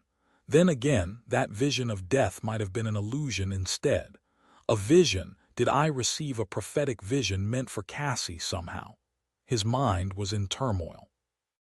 Which was why Sonny flinched and took a step back when a human figure suddenly revealed itself from the fog. He had completely forgotten about the sin of solace. Right, that bastard scared me the last time too. Now he's going to glare at me silently. The sin of solace did indeed glared at him silently for a moment. But then the apparition smirked and said in a contemptuous tone, "You know, I am actually starting to enjoy this. Let's go for another round, shall we?" Sonny looked at him in surprise. Apart from minute changes that had happened because of his inaction, this was the first thing that went differently than how it had in the previous round. A slight frown appeared on Sonny's face. Why is the bastard the only exception to the rule? Walking past the apparition, he said quietly, "Sure, let's go for another round." The wraith stared at him in surprise. As they advanced through the mist, discovered the line of footsteps in the sand and continued toward the cliffs, Sonny was thinking feverishly. Is it an illusion, or have I really traveled in time? If it's the latter, then why? And what do I do now that I have? There was too much to think about and not enough time. His mental state was in shambles as well. Sonny vaguely realized that he was still in shock, but didn't know what to do about it. He was probably missing a lot of vital things in this rattled condition. For example, suddenly, Sonny felt incredibly cold. How have I not thought about that? They were already ascending the stone steps, which meant that Jet was going to be attacked by undying slaughter in a matter of minutes. Seconds. Curse it. His mind ignited. Thinking as fast and best as he could, Sonny cursed himself for being such a fool. He wasted almost an entire hour trying to understand why he had been sent into the past instead of considering how to deal with the future. Even if he was in shock after having his soul torn apart and dying in agony, there was no excuse. What do I do now? He remembered his naive thoughts bitterly. He would pull through again, somehow. It was just another gamble. It seems I have finally become arrogant and paid a heavy price for it. The heaviest price there could be. Doesn't matter. There's no time to feel regret. I need to decide what to do now. A small, cowardly part of him instantly had an answer. The safest thing to do was to abandon Jet and save himself from having to face undying slaughter.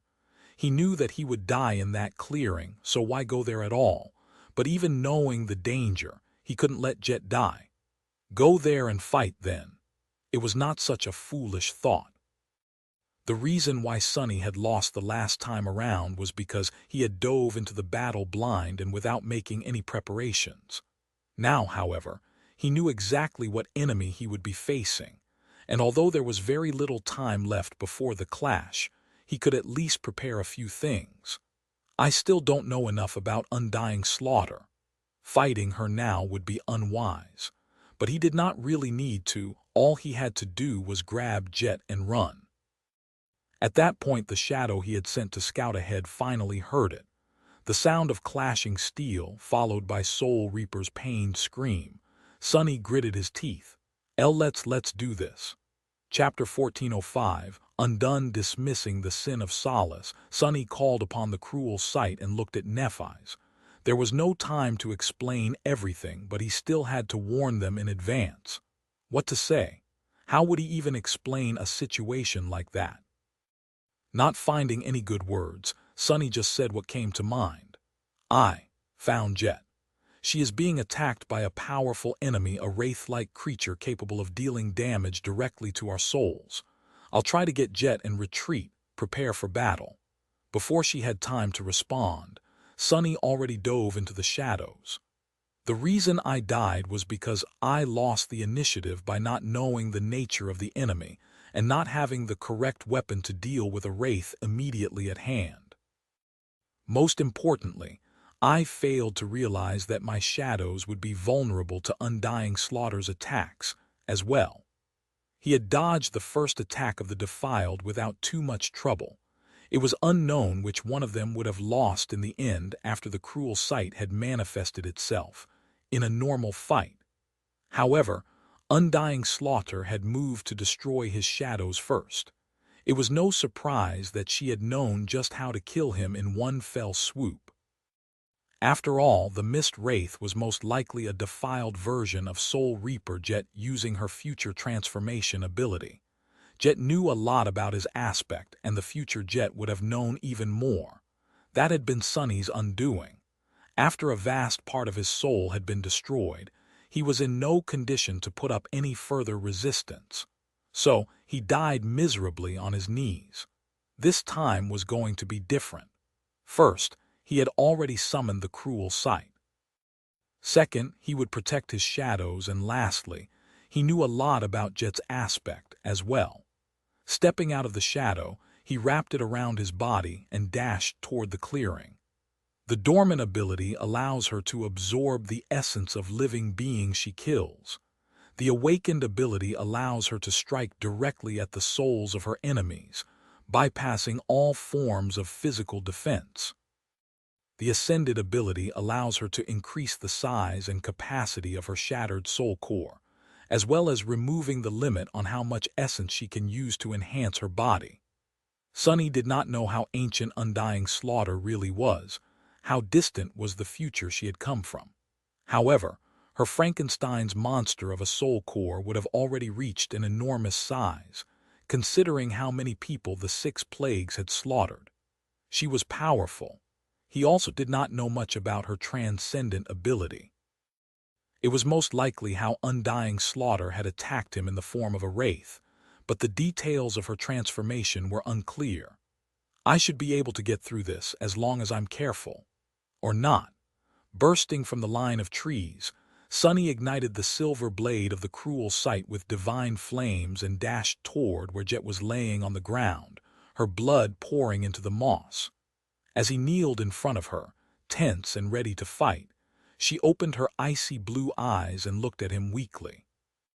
Her lips moved. "Don't speak. I know." Now, Sunny did not have to kneel and show his back to the enemy. However, if he had the opportunity to fool Undying Slaughter into thinking that she had the upper hand, it would be criminal not to use it. Sensing an almost imperceptible disturbance in the mist, he shot to his feet and lashed out with the radiant blade of the cruel sight. There was a vague figure hidden in the fog, already moving to attack him, caught by surprise. It had no chance to avoid the sudden strike. And yet it did. Fast. Sunny pulled back his spear and froze, tensely observing the mist.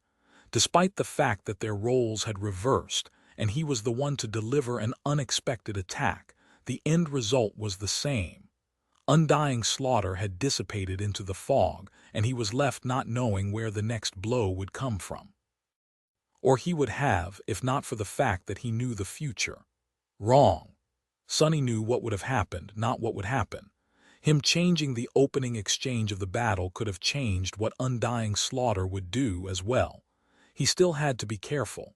However, the next few seconds went just as they had before. The Mist Wraith did not attack him again, hiding and waiting. until the happy shadow flew from behind the trees and rushed toward its master. Sunny remembered the harrowing agony of having his soul torn apart and felt his hair stand on end.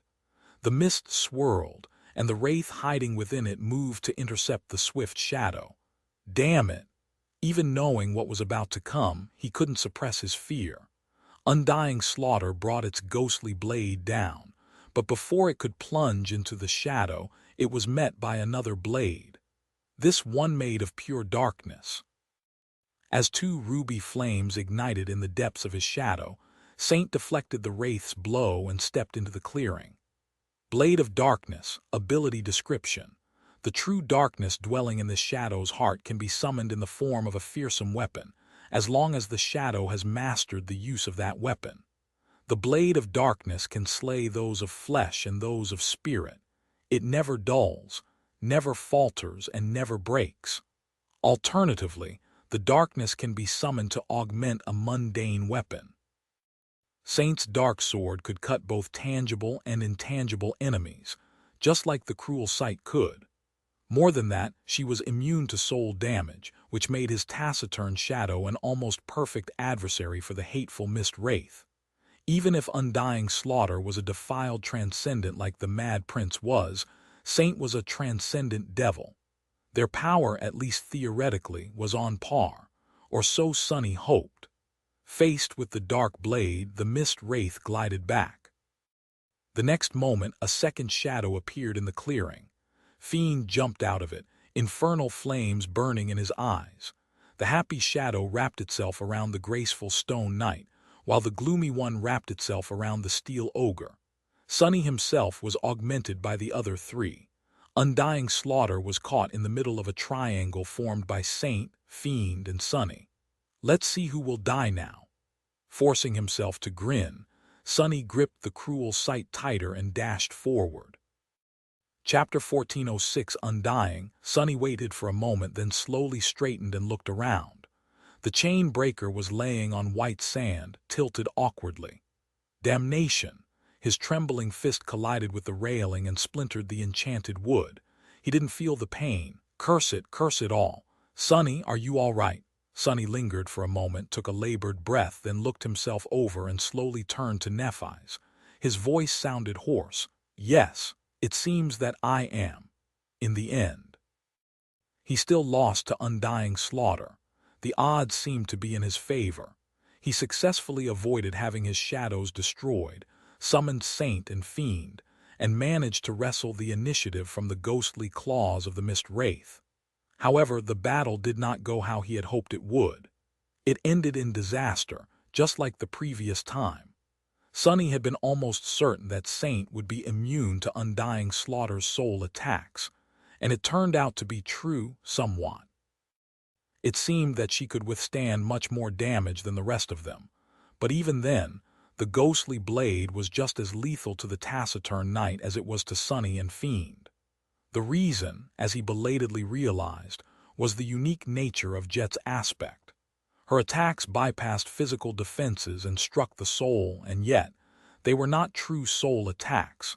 Instead, they were physical attacks that inexplicably dealt damage to the soul. How was one supposed to defend against that? The mightier one's soul was, the more it took to destroy it.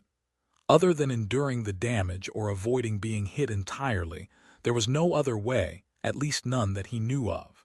Sadly, it was easier said than done. Saint's sword and the cruel sight were capable of blocking the ghostly blade of Undying slaughter, but actually withstanding her dreadful assault was almost impossible.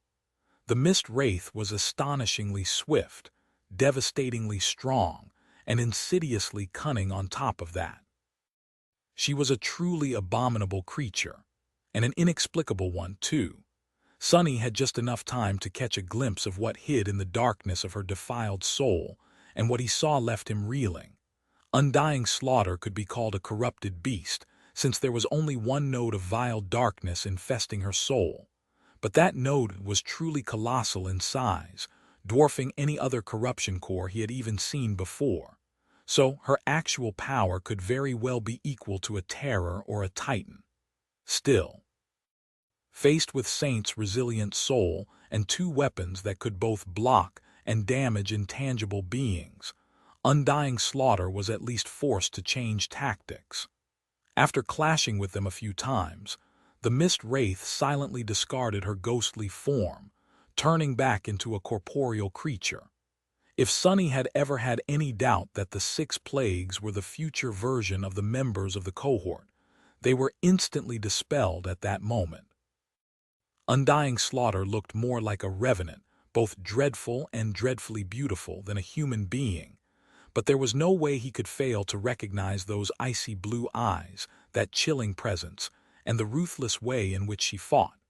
She was truly Soul Reaper Jet, or rather, had been once. Undying Slaughter might have been Jet once, but there was nothing human left in her merciless, mad eyes anymore. Once she assumed a corporeal form, Sunny was thrown into despair.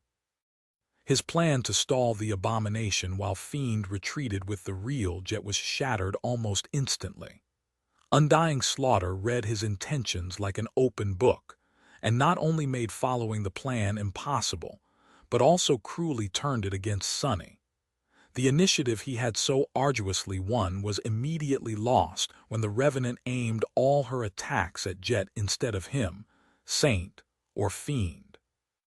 Forced to protect the gravely wounded companion, they had no choice but to follow her cadence and fall under her control. It was a simple but viciously effective strategy. Considering how skilled, explosively fast, and terrifyingly strong Undying Slaughter was, the rest of the battle did not take long. Fiend's carapace of black silver, which Sunny considered nearly indestructible, was eventually pierced and violently split open, the infernal flames spilling out of horrid wounds like blood. The ravenous ogre collapsed with a frightened, confused howl and grew still. Saint's stone armor was shattered, her limbs were broken. Ruby dust flowed like a river, and although the taciturn knight tried to stand her ground, the ghostly blade eventually found its way into the narrow crack of her visor. The crimson glow of her ruby eyes was extinguished, and Saint crumbled to the ground, lifeless. The spell announced her death mournfully. Sunny thought that he would be next, but Undying Slaughter was not that kind. She made him watch Jet die before delivering the fatal blow. Back on the deck of the chain breaker, he closed his eyes. How can anyone fight that thing? I'm fine. I can still put up a fight. Sunny flinched and looked up. Nephi's must have mistaken the reason for his grim expression and repeated her usual words. It was just a coincidence. Suddenly, he felt a strange sense of incongruity. Mere seconds ago, Sunny had been fighting for his life, watching his shadows die in fear and sorrow. He had watched Jet die as well. He had even died himself again. And yet Nephi's and Cassie were behaving as if nothing had happened. Well, it had not for them. Sunny understood that, but he still couldn't help but feel ashamed, angry, and resentful. He lingered for a few moments and then forced out a smile. Yeah, I can still put up a fight too. His smile widened slightly, growing both darker and more sincere. It was true. Sunny might have lost to Undying Slaughter again, but he acquired something extremely valuable from that loss. Looking around, he took in the sight of the swirling mist, white sand, and the black cliffs. So I'm back again. What he received was truly precious. It was the knowledge that his strange return to the past was not a one-time thing, which meant that he was not done fighting. Chapter 1407, moving in a circle giving him a nod, Nephi's went about asking Cassie to use the guiding light to locate Effie. Sunny, meanwhile, remained motionless. He was somewhat lost in thought. First of all, stay calm. His behavior up until now had been nothing short of embarrassing. Of course, there were extenuating circumstances. During his first round, Sunny had been barely conscious of the fact that time was repeating itself. During the second try, he was still reeling and in shock from dying gruesomely at the hands of Undying Slaughter. But this was his third attempt this time. He had to maintain his composure and not lose control. No, not quite right. Who was to say that this attempt was his third? It was only the third attempt since he had become aware of the fact that everything was repeating itself. There was no telling how many times he had died before that. Still deep in thought, Sonny glanced at Nephi's and Cassie. He remained motionless for a few moments, then silently walked over to Nightmare and adjusted the stirrups of the overpriced saddle to make it easier for the blind girl to mount.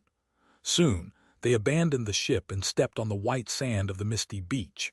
Sonny walked in the back, looking down with a somber expression on his face. He did not react in any way when the Sin of Solace suddenly appeared from the fog. The sword wraith stared at him mockingly, calling the shadows. Shame, the only thing you achieved was getting them killed, like you get everyone else who follows you killed. Hey, here's an idea. How about you ask Nephi's and Kasha for help next? Sonny spared him a grim look, causing the Sin of Solace to cover his mouth with a hand theatrically. Ah, I've said a bit too much, haven't I? Sonny looked away. It is as I thought. It seemed that the sword wraith had become aware of the fact that time was repeating itself long before Sonny. What was it that the Sin of Solace had said the last time?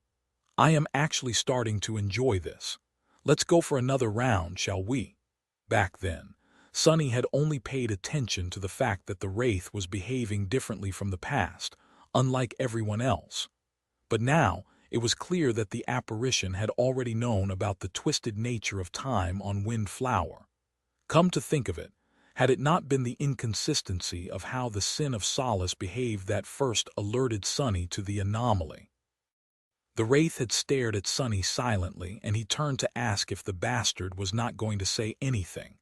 The odd feeling that eventually allowed him to realize the truth started gnawing at him after that. The time is repeating itself. Sonny looked into the fog. A few moments later, he sighed deeply. I'm such a fool.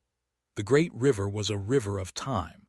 Windflower was surrounded by a mystical whirlpool, and what did whirlpools do? They spun. The water caught in them revolved in a circle. So the time here must have revolved in a circle too, forming a loop. It was an outlandish theory, but not an entirely baseless one. In fact, it could explain a few things.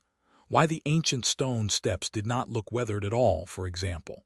How Effie and Jet could have survived an entire year on this island despite their flaws. Wait. If Effie and Jet were caught in a loop of repeating time here on Windflower, then was Undying Slaughter caught in it too? She had not shown any signs of knowing what Sonny would do in advance, which meant that she did not know about the loop and therefore had no means of escaping it. How had one of the dreaded 6 plagues ended up being trapped here? More importantly, why was Sonny the only one who seemed to be aware of the loop? He frowned. After a few moments, his eyes widened slightly. It's not me. It's the Sin of Solace. The sword wraith seemed to have been aware of the loop from the very beginning. He was somehow immune to forgetting the events of every previous revolution. Was it because the cursed sword was innately tied to truth and revelations, which it was supposed to grant its mad wielder? Sonny was not particularly mad, but the Sin of Solace was a part of his mind, a splintered and twisted one, but a part nevertheless. Was it possible that he had slowly become contaminated by the knowledge the sword wraith possessed, somehow? Or that the awareness of the loop was one of the revelations of madness granted to him by the cursed sword? Sonny did not know the exact reason, but he was certain that it was because of the Sin of Solace that he had become aware of the circular nature of time on Windflower. His thoughts turned somber. The how and why are clear. Now what? Undying Slaughter was far more fearsome than Sonny had expected. He had lost to her bitterly, which was not to say that he could not win. If Sonny entered the battle with Nephi's Nightmare, Cassie, and her echoes, if he prepared better, he would still probably lose and watch everyone die. For the first few times at least, few dozen times, few hundred times, if the loop was infinite it did not matter. Sooner or later he would learn enough and find a way to kill Undying Slaughter. But was the loop really infinite? And even if it was, what would killing Undying Slaughter even achieve? She would come back to life as soon as the next revolution started, just like Sunny had been coming back to life. His face suddenly paled. Is it all meaningless? Fighting undying slaughter, saving Jet, searching for Effie, it was indeed meaningless if he did not know a way to escape the loop. But was it even possible to escape it? It has to be. The Serpent King had come to Wind Flower and returned after all. There was a way, so Sunny just had to find it. First and foremost, he needed information. How did the loop function? What were its boundaries? When did time terminate and turn back? And much, much more. I need to learn all kinds of stuff.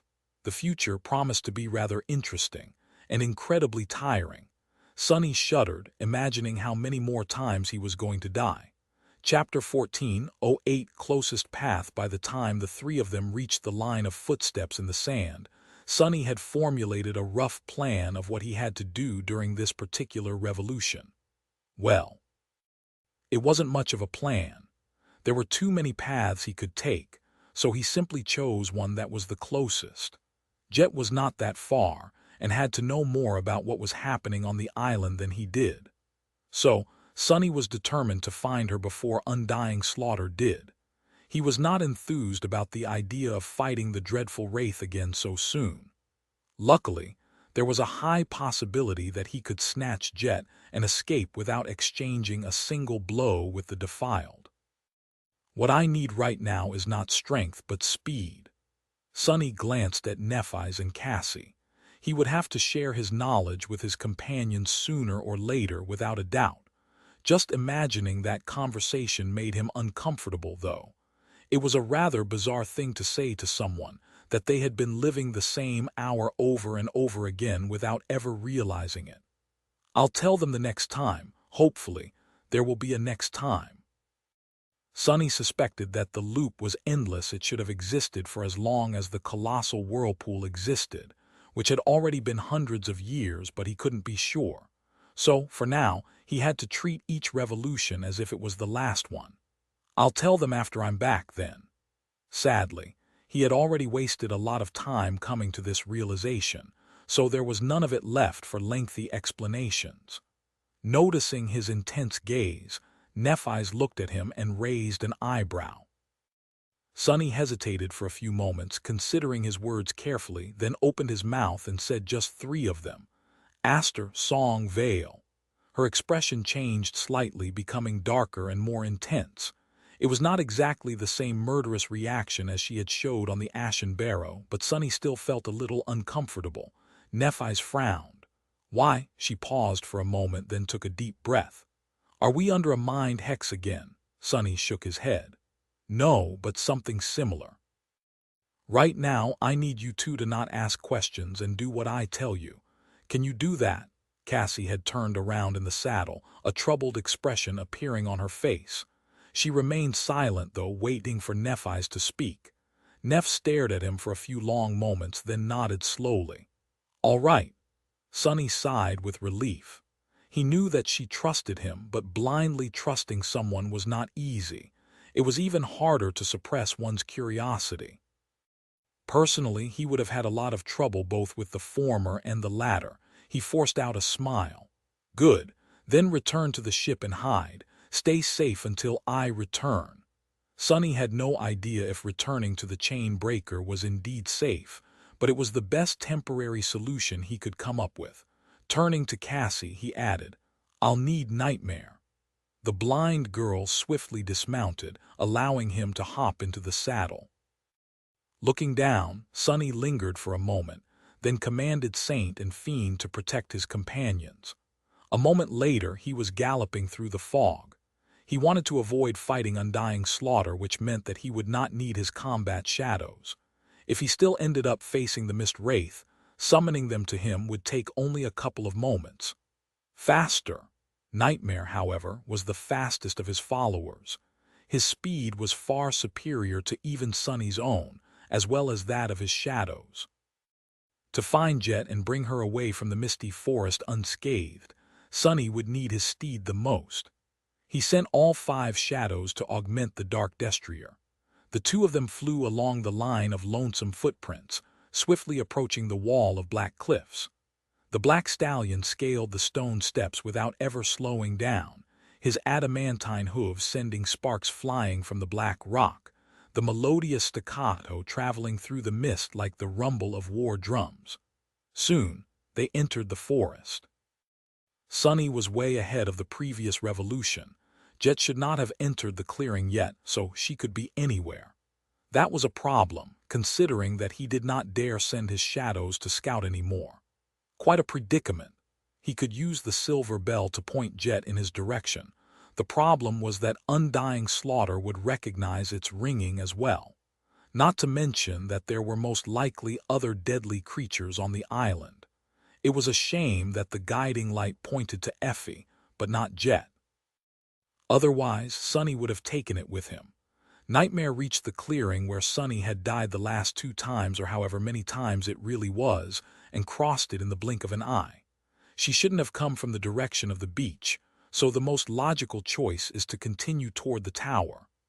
The fog veiled everything, making the world appear only a couple dozen meters wide. Damn it! He could stumble on Jet at any moment, however. He could also stumble on Undying Slaughter at any moment. Sunny was hesitating to send his shadow in all directions after all when he suddenly smelled it. The stench of blood. Following his mental command, Nightmare slowed down and then came to a halt. Sunny looked around, inhaling the wisps of mist, then sent his steed toward a particular tree. The ancient pine reached further than he could see, but there on its bark was a spot much darker than the rest of it. A bloody handprint, as if someone wounded had leaned on the tree trunk. He spun in the saddle and finally noticed another bloody print. That gave him a direction to follow. Coincidentally, that direction led back toward the now distant clearing. Sending Nightmare into a gallop, Sunny feverishly took in his surroundings. Despite the fact that the trunks of the tall pines were flying past him with terrible speed, he still managed to notice the marks. Sometimes there were bloody handprints on the trees. Sometimes there were drops of blood on the ground. Sunny guided his steed to follow the bloody trail. And then, finally, a human figure appeared from the fog, leaning heavily on a tree. She was hunched and pale as a ghost, but her glaive was raised, ready to attack. He heard a hoarse whisper, "Come get me, wench," it was Jet. A moment later, the image of an infernal black stallion appearing from the mist reflected in the icy depths of her piercing blue eyes, with a rider in a flying black mantle leaning low in the saddle. Her pupils widened in astonishment. Sunny," extending a hand in Jet's direction, he shouted, "No time to explain." Her hesitation lasted only for a split second. Dropping the glaive to the ground, Jet reached out with her own bloodied hand. Grabbing it, Sunny pulled. A moment later, Soul Reaper was sitting right behind him, clutching onto the folds of Anank's mantle. The glaive disappeared into a rain of sparks. Sunny commanded Nightmare to get the hell out of the misty forest as soon as possible. As the shadow carried the 2 masters away, Jet leaned forward and asked in a pained voice, "I'm not complaining, but how the hell are you here?" He grinned. "What a complicated question. How else? I came on a ship." Chapter 1409, covering the tracks. Sunny did not guide Nightmare directly back to the chain breaker. He had managed to follow Jet's bloody trail, after all, so Undying Slaughter would most likely be able to as well. Since Sunny did not want to lead her to Nephi's and Cassie, he had to cover their tracks first. The problem was, he didn't really know how to do it. Tracking was one of the basic skills taught during the wilderness survival course, which obviously covered covering the tracks as well. But he needed to know the capabilities of the enemy to know how to hide from them, and Undying Slaughter was still largely a mystery. Remembering the line of footprints leading to the edge of the island, Sunny hesitated for a few moments, then turned his steed to the left. They were still moving in the general direction of the cliffs, but to a point far removed from the stone steps. With winds whistling in his ears, Sunny raised his voice slightly. "Where's Effie?" There was a lot he had to ask and tell Jet, but this question was the most important. He both dreaded and couldn't wait to hear the answer. She remained silent for a moment, probably wondering how he knew that the two of them had been together, then said in a stifled tone, "I'm not sure. We were separated in the Vortex." Sonny's expression fell. He gritted his teeth, then forced himself to calm down. "It's all right." It was better than all right, really. Judging from Jet's words, Effie was most likely still alive. The loop had even conveniently solved the dire problem of her flaw. Here on Windflower, she would never starve to death. Sonny hesitated for a moment. Can this be why Undying Slaughter is here too? The Mist Wraith possessed the same flaw as Jet, which meant that she had to kill in order to survive. That might have been fine back when the forces of the defilement were besieging the cities of the Sibyls. But now that these cities were gone, what was there for Undying Slaughter to slaughter? "Sonny, I need to warn you, I'm being pursued by—" Jet's voice was pained and hoarse. The corner of his mouth twitched. "I know. Let's talk later. For now, hold on tight." Just then, Nightmare reached the border of the forest. Escaping the line of tall trees, the black stallion rushed across the narrow strip of empty land between the forest and the edge of the cliffs. His hooves left a line of prints in the soft moss. Reaching the very edge, the dark destrier did not slow down at all.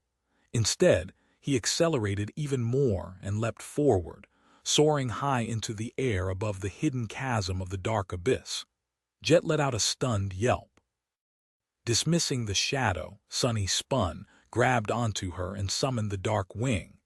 Before the momentum of Nightmare's leap fully dissipated, the translucent cloak manifested on his back and turned into a blur. The two of them glided down slowly, moving along the surface of the weathered black rock. Sonny felt his arm, which supported Jet's back, become soaked in blood. His expression darkened. He had not noticed before, but there were more wounds on her body than he thought. Soul Reaper grimaced, enduring the pain, and then said with a bit of dark amusement, "You really know how to make a girl squeal, don't you, Sonny?" He froze for a moment, mortified. A terrible despair grasped his heart with icy claws. No, it can't be. He knew this feeling. Had Jet spent too much time with Effie? Had she been corrupted by that vulgar, foul-mouthed lecher? Damn it all! Uttering a quiet curse, he adjusted the direction of their flight and answered through gritted teeth, "I guess." Despite her pained expression, Soul Reaper let out a laugh. They were rather far away from the misty beach, so it took a while to glide back to it. Sonny had to approach the cliffs and push them up a few times, afraid that they'll fall beneath the island. However, the wall of black rock gave away eventually, and they entered the familiar bay. Landing on the white sand, Sonny put Jet down and supported her. His gaze was a bit worried. "Can you walk?" She nodded. "It's all right. That thing didn't get me too bad, so I'll live." Jet grinned. She was not going to bleed to death anyway. In the worst case, she would just revert to a more corpse-like state. Sonny studied her for a few moments, then nodded. "Let's go, then. Our ship is not far from here." They walked into the fog. Soon after, they were in the main cargo hold of the chain breaker. The air here smelled of blood, but Jet looked much better, even though Nephi's had not recovered enough essence to use her healing powers yet. Both she and Cassie possessed memories capable of treating small wounds. It was one of the benefits of belonging to a great clan. Jet had dismissed the upper part of her armor and was sitting on a crate, her torso wrapped in bandages. There was a generous amount of food on another crate in front of her, as well as fruit juice and freshly brewed tea. She was devouring the improvised meal voraciously. Crow was sitting on her shoulder, seemingly enraptured and glued to his master. From time to time, Jet absent-mindedly fed it a piece of fruit. Nothing had found and attacked the beached ship yet, but Sonny was still tense. At the same time, he felt incredibly relieved. It was so reassuring to have Jet here with him, alive and relatively unscathed. Nephi's and Cassie seemed elated too, even if they weren't as close with the infamous government master. Their group of 3 had become a group of 4. Good. Another great thing about bringing Jet back was that Sonny was going to have an easier time explaining things to everyone. When she seemed to have satiated her hunger somewhat, he leaned forward and said, "All right, now I'll try to explain a few things." Chapter 14:10. River Nomads. The three women looked at him expectantly. Sunny hesitated for a few moments. You know where we are, right, Jet? In general, I mean. Taking the cup of tea and cradling it in her hands, she nodded. Yeah, we are inside that weird pyramid, somehow. This place is the great river which is supposed to flow endlessly from the future into the past. He sighed in relief.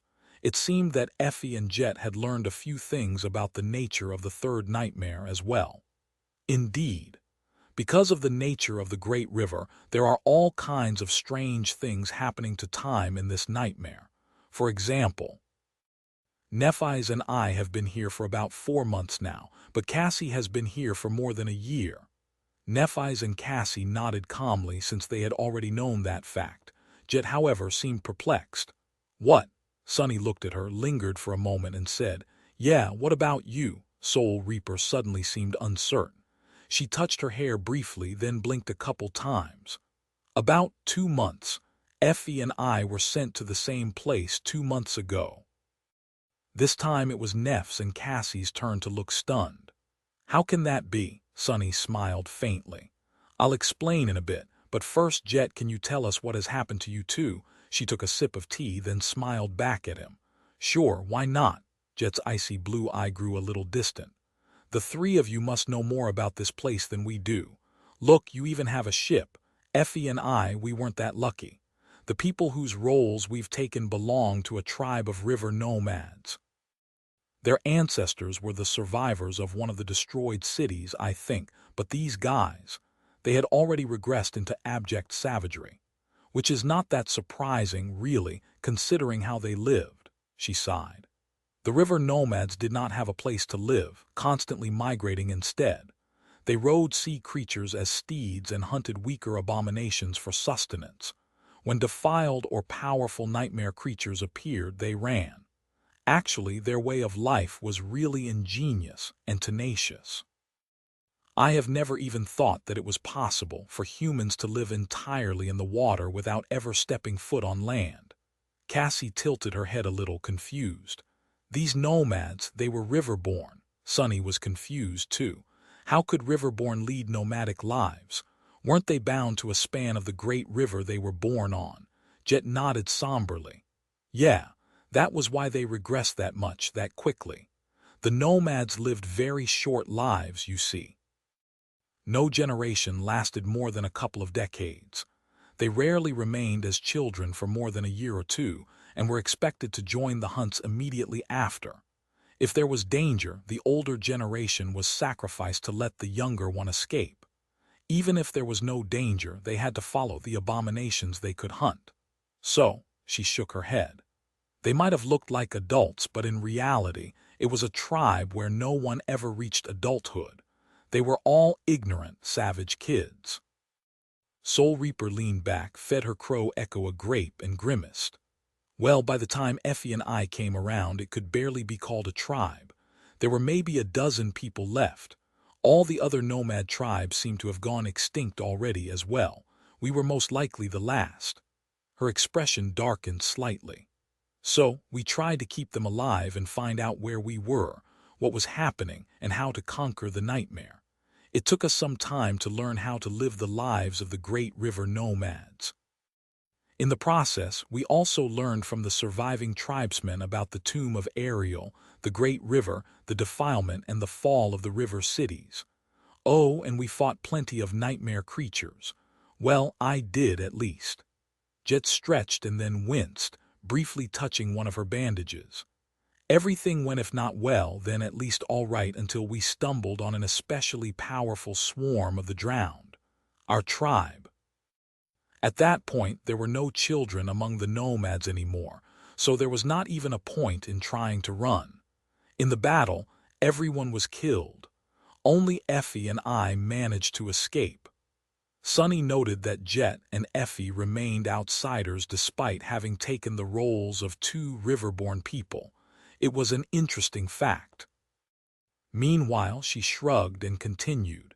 Usually, our mounts would have been fast enough to give a slip to most enemies, but the drowned pursued us relentlessly. as if it was their life's mission to obliterate all nomads.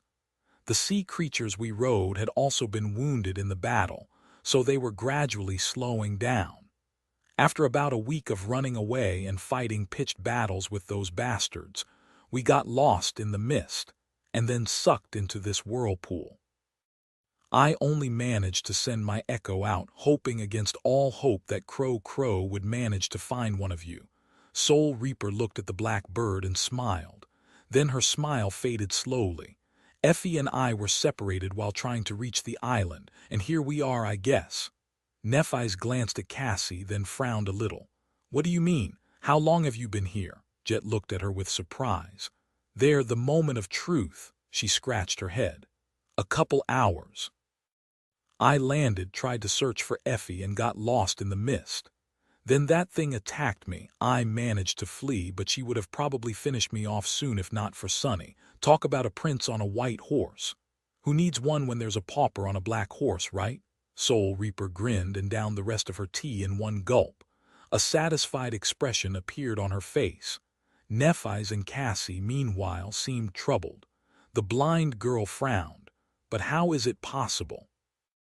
Your echo arrived at Fallen Grace many months ago. Jet stared at her, bewildered. What? Wait, I thought that you guys were already on the island.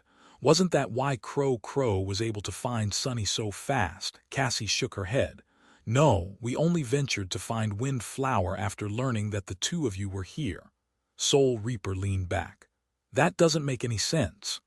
Everyone grew quiet, failing to understand the strange discrepancy. In that silence, Sunny finally spoke. It's because time moves in a circle on this island. Chapter 14:11 Monster preserved Nephi's Cassie, and Jet stared at him incredulously.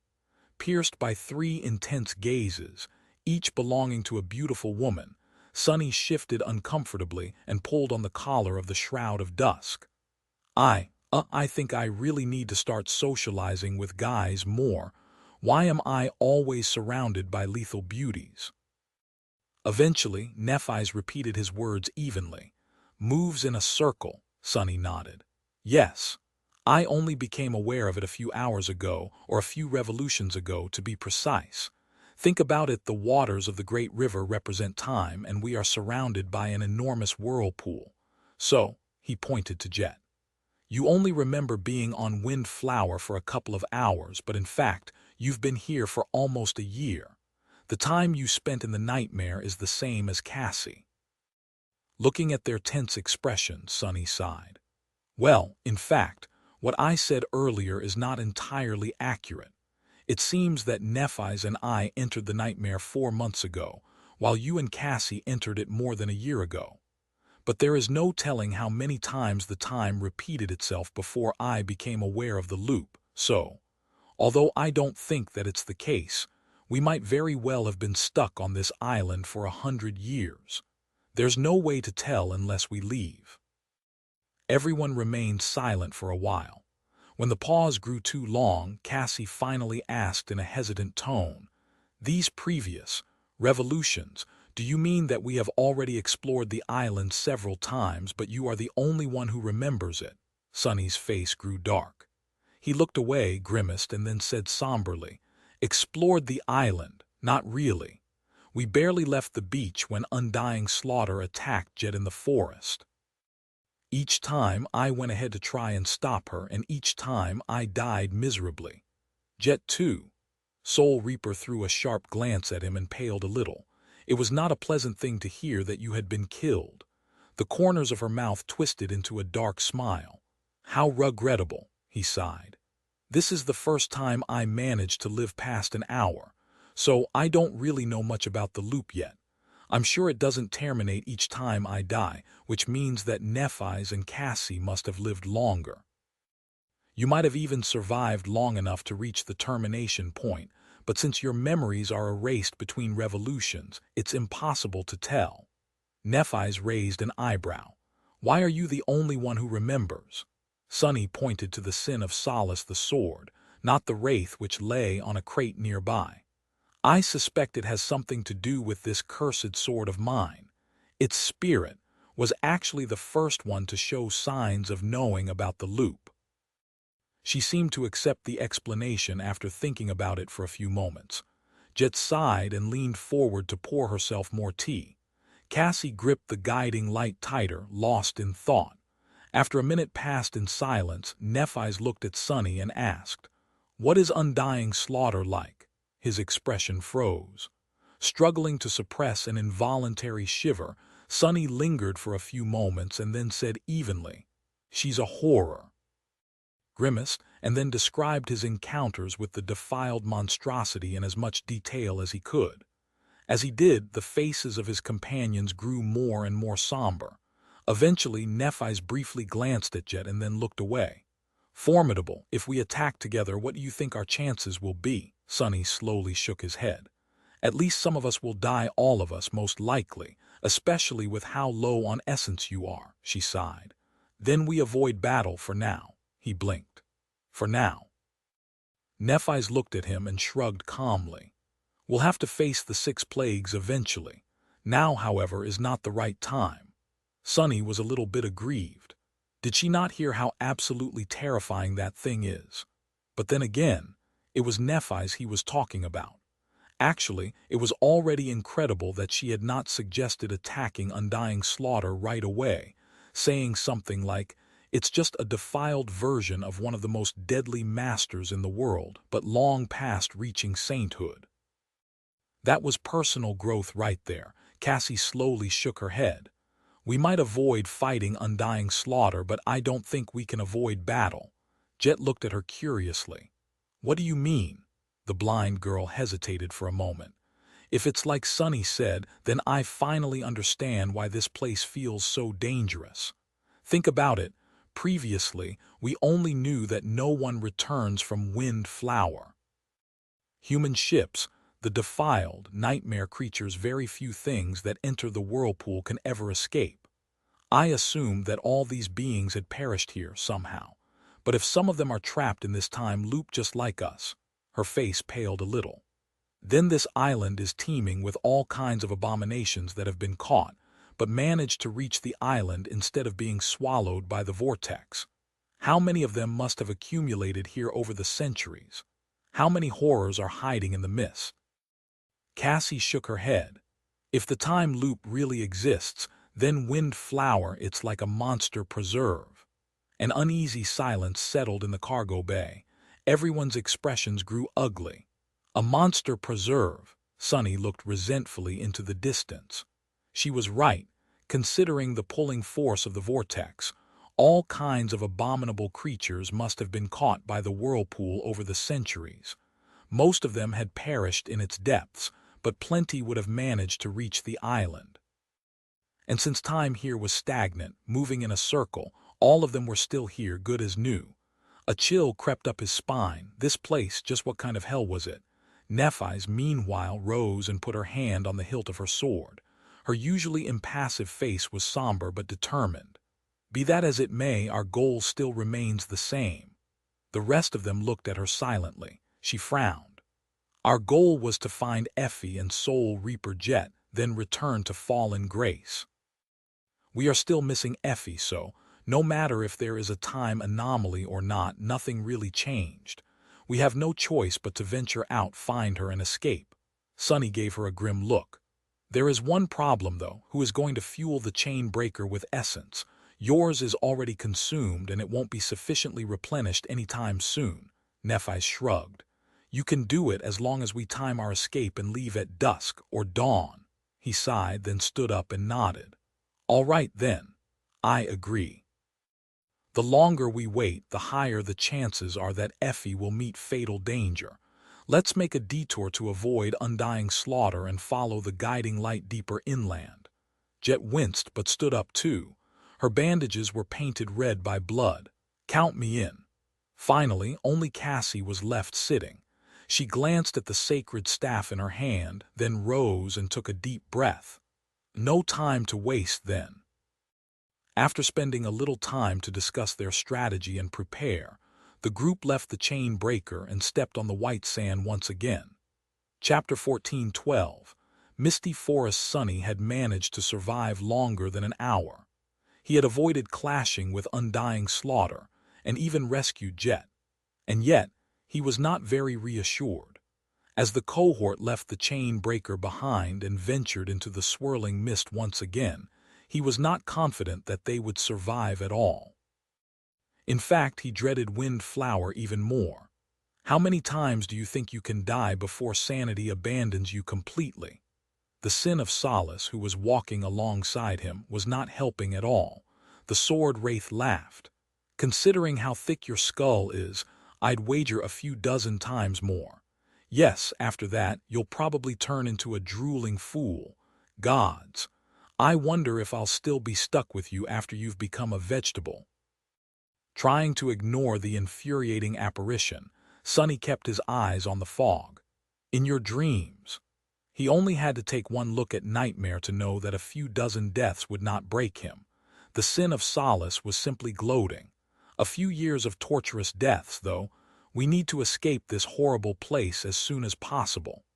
The cohort was advancing up the beach in a similar formation to the previous revolutions, but now Jet was walking behind Sonny and Nephi's. Cassie had summoned her echoes as well, who were now moving in front of Nightmare. Together, they represented a formidable battle force, and yet Sonny did not know if their power was enough to survive the suffocating fog of Windflower. I'm starting to understand why there are so few saints around. This time, they chose a direction opposite of where the stone steps and Undying slaughter were. Instead of moving directly toward the cliffs, they followed along the edge of the island, eventually reaching the border of the bay. There, they ascended the wall of black rock and reached the plateau above.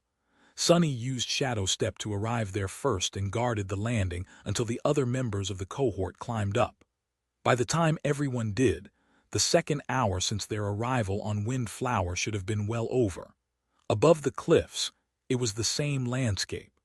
A forest of tall pine trees stretched in front of them, white fog swirling between the ancient trunks. Being in the mist had felt suffocating from the very start. But now that Sonny knew that a dreadful wraith could be hiding in it, the feeling grew 10 times worse. The echo of the Sibyl glided forward, the hem of her red dress hovering just above the moss. The rest of them followed. They followed the soft radiance of the guiding light into the murky depths of the forest. The fog swallowed everything behind, muffling the sounds and flowing slowly between the ancient trees. A few minutes passed in tense silence, then a few more. It was hard to keep track of time in this misty limbo, but eventually, Sonny judged that another hour had passed. At that time, Nephi's raised a hand and said, "Stop." She seemed to have recovered from essence exhaustion enough so, at least, to regain access to her dormant ability. Now that she had, Jet could finally be healed. Sonny and Cassie watched the fog as Nephi's placed her hands on Soul Reaper's back. They shone with soft white light, and soon Jet's face cleared. She took a deep breath and smiled in satisfaction. At the same time, Neph's eyes grew a little cloudy. She sighed softly and took a step back. If Sonny did not know better, he would not have suspected that she was enduring harrowing pain. Let's continue. They were about to move again when Cassie suddenly turned her head. The blind girl remained motionless for a moment, then jumped down from Nightmare's back. Something is approaching. Get ready. Curses. Sonny snarled, holding the Sin of Solace in one hand and the cruel sight in its short sword form in another. Nephi swiftly drew her longsword and dismissed its scabbard. Jet raised her glaive into a high stance. Saint, Fiend, Nightmare, and the two echoes moved to surround the humans in a protective circle. The quiet dancer floated up and hovered above Cassie's shoulder, its tip pointing into the depths of the forest. Everything grew still for a moment. Sonny stared into the swirling mist, not knowing where the attack would come from. He couldn't see anything, couldn't hear anything. Even his shadow sense was suppressed. Above us, damna, before he could finish the thought, something massive fell on them from above. Tian. It was a huge, grotesque nightmare creature that resembled a carcass of an enormous black leopard, its bones protruding from the rotting flesh. Its tail was abnormally long, segmented, and ended in a revolting circular maw that brimmed with needle-like teeth. The creature's own yellow canines, though, were much more terrifying. Each was as long as a greatsword and covered in dried blood. The abomination was so large that its shadow covered the entire cohort. Much worse, the moment Sonny saw it, he felt an invisible pressure wash over him, filling his heart with a sense of dread. It was a great beast. Before the monstrosity could plummet on the cohort, two towering shadow tentacles rose from the ground and entangled its front limbs, slowing the creature down. The beast's skeletal jaws snapped viciously, obliterating the manifested shadows in an instant, but it gave the members of the cohort enough time, at least, to dash in different directions. The abomination landed on the spot where they had been a split second ago. The ghastly tail of the creature was already shooting back with terrifying speed, its circular maw open to bite into Cassie's flesh. The blind girl sidestepped, barely avoiding being torn apart by it, and brought her staff down on the segmented tail.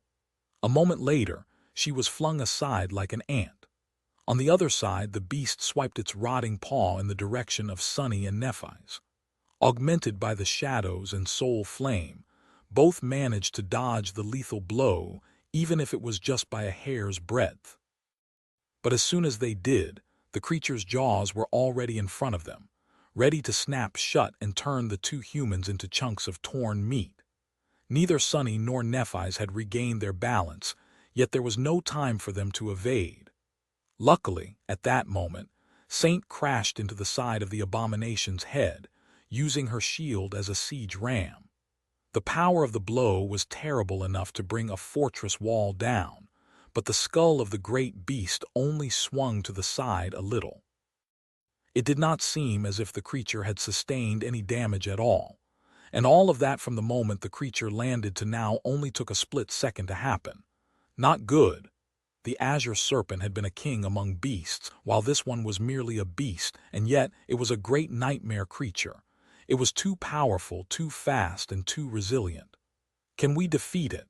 Sonny knew that they could, with his shadows, Cassie's echoes, and especially the crown of dawn. They had a non-negligible chance of defeating this monstrosity. However, they could also all die here. I don't want to die, even knowing that he would most likely return to the starting point of the loop. Sonny still shuddered at the thought of having his flesh torn apart and his bones ground to dust. He was even more reluctant to watch his companions be killed by the ghastly abomination. It's simple. Don't die then. Gritting his teeth, he lunged forward. Chapter 14:13. Falling trees, the quiet dancer zipped through the air and hit the base of the great beast's revolting tail. However, the sharp tip of the temperamental echo bounced off the tough hide of the creature without leaving even a scratch on it. At the same time, Fiend growled and put himself in the path of the creature's crushing paw. The towering ogre was barely able to grasp it. The decaying claws of the abomination struck him on the chest, leaving deep grooves in the black silver. The ground under the gluttonous shadow caved in, but he remained standing. For a moment. Then, the horrid beast pushed Fiend down and covered him with its massive paw. At the same time, Saint dodged the snapping jaws and lashed out with her sword, leaving a thin crack on the creature's skeletal snout. The dead Sibyl and the clockwork swordsman attacked the enemy from behind. Nightmare rammed into it, lowering his head to gore the abominations with his horns. Then, all of them were flung aside. The steel mannequin dissolved into a rain of sparks, destroyed. The Sibyl collided with a trunk of an ancient pine, shattered it into splinters, and fell to the ground, unmoving. Nightmare barely managed to dissolve into the shadows in time, but still lost a large chunk of flesh. Saint blocked the blow with her shield and slid a dozen meters back. The shadows and the echoes only lasted a second against the great beast's fury. But that second gave Sonny time to call upon the shadows and manifest them into the shadow spawn shell. He wished he could assume the form of the onyx serpent, but it was poorly suited for battles on land. A tide of darkness flowed from the open gate of the shadow lantern, rising to form into countless chains.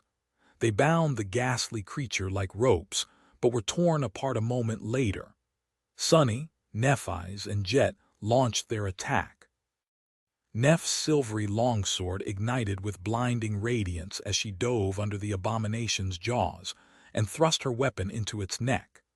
Sunny delivered a devastating blow to the monstrous leopard's snout, empowered by the crown of dawn. The sin of solace sent a few small fragments of bone flying. Jet lunged at the great beast from the side, aiming to plunge her glaive into its very soul. But before she could, the long, flexible tail of the horrid creature whipped around. Jet barely managed to avoid it by dashing back, while Sunny was not so lucky. His movements were suppressed by the need to keep himself away from the harrowing jaws, and so, the circular maw at the end of the segmented tail greedily closed on the side of the shadow spawn. The right shoulder and side of his shell were entirely destroyed. Sunny instantly lost two of his forearms. One simply disappeared, the other fell apart, revealing shredded human flesh beneath. Neph's sword pierced the great beast's neck, but before she could deal significant damage, a lightning-fast strike of a mighty paw destroyed the radiant blade and sent her rolling away. Sunny stumbled back, desperately trying to prevent his shell from crumbling and using the shadows of the misty forest to try and hastily repair the damage. They had managed to make the great beast bleed, or rather, delivered it a wound. The decaying creature did not seem like something that had blood running through its veins. However, does it even mean anything? Just in a few seconds, one of Cassie's echoes had been destroyed, while the other one was heavily damaged. Nightmare was already wounded. Fiend had escaped from beneath the creature's paw, and Saint seemed unharmed as well, but Sunny himself was already injured. His arm was a mess of torn flesh, and although he would not suffer from blood loss, it was in a bad state. Would they be able to kill the ghastly abomination? For a split second, the violence subsided. Nephi's had nimbly jumped to her feet and was already summoning a different weapon. Jet had regained her balance. Sunny switched to a one-hand grip and prepared both of his swords for an attack. Saint was already closing distance. Cassie was moving forward, the guiding light shimmering in the fog. The decaying leopard opened its skeletal maw and let out a chilling, gurgling growl. When Sunny heard it, his vision blurred slightly. A mental attack. His resistance to mind attacks was high enough to shrug it off, but he felt cold dread nevertheless. Handling the overwhelming physical might of the enormous great beast was already close to impossible. If the abominations possessed more means of subjugating its enemies, this battle would swiftly turn from ugly to hopeless. It was then that another sound reached their ears. Echoing eerily in the fog, a loud crack resounded, as if a tree had snapped and was falling somewhere in the forest. The horrid leopard suddenly froze. Its skeletal snout turned and it lowered its body low to the ground. The segmented tail rose like that of a scorpion, protecting the creature's back. What is this? Why did it look as if the great beast was afraid? Before Sunny could really react, the abomination suddenly moved and rushed away, disappearing into the mist. The wind, risen by its departure, threw Neph's hair into disarray. The members of the cohort remained motionless, confused and unnerved by what had just happened. Keeping their weapons in defensive stances, they covered each other's backs and stared tensely into the fog. What is going on? Jet's voice sounded grim and hoarse. The thick fog veiled everything around. All they could see were the nearest trees and the cold ground under their feet. The ghastly leopard had disappeared like a ghost. There was nothing left but silence. Then another loud crack resounded somewhere in the forest, followed by a muffled rustling. Sunny spun, trying to pinpoint where the noise was coming from. There was another echoing crack and then another, louder one. Because of the mist, it was hard to tell where the trees were falling and why. However, the cracks were growing closer. Damn it! Slowly, the disparate cracks grew into a cacophony of noise, and Sonny felt the ground quaking beneath his feet. Then everything suddenly grew silent once again. Standing back to back with Nephi's, Cassie, and Jet, he stared into the fog, feeling cold sweat rolling down his face. The blind girl suddenly shifted, sharply turning around. Following her motion, Sonny saw something dark flying at them from the mist. Cursing, he dodged and felt a large object hitting the ground behind him. Spinning around, Sonny raised the sin of solace and froze. His eyes widened.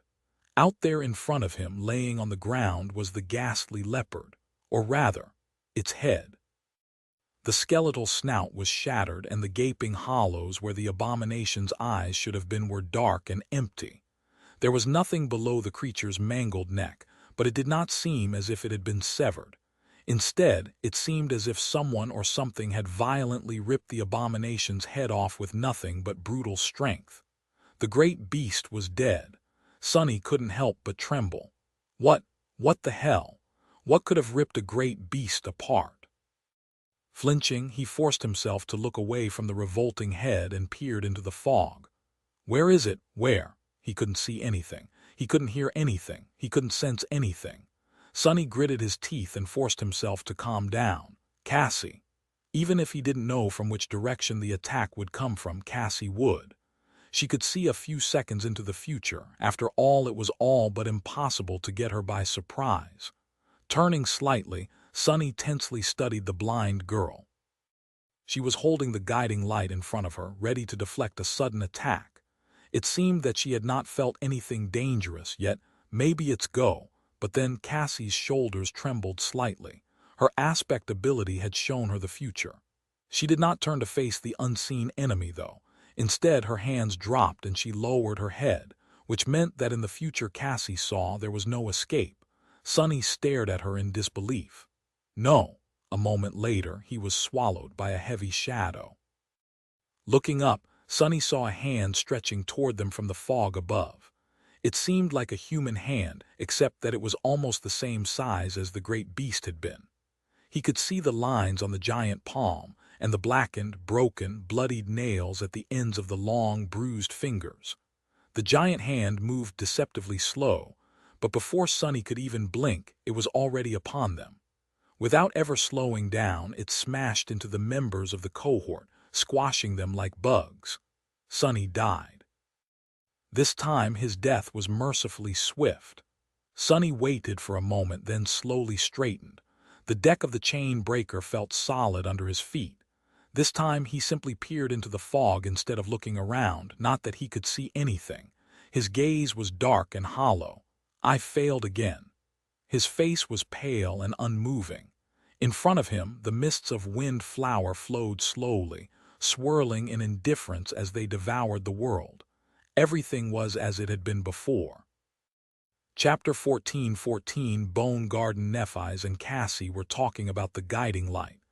With no one noticing his hollow eyes, Sonny lingered for a while, then walked over to Nightmare. He reached to adjust the stirrups and froze. After a moment of hesitation, Sonny climbed into the saddle instead. His companions looked at him in confusion. "Sonny," he stared into the mist. "Stay here for a while, please. I'll be back soon." With that, Nightmare leaped off the deck of the chain breaker and carried him into the fog.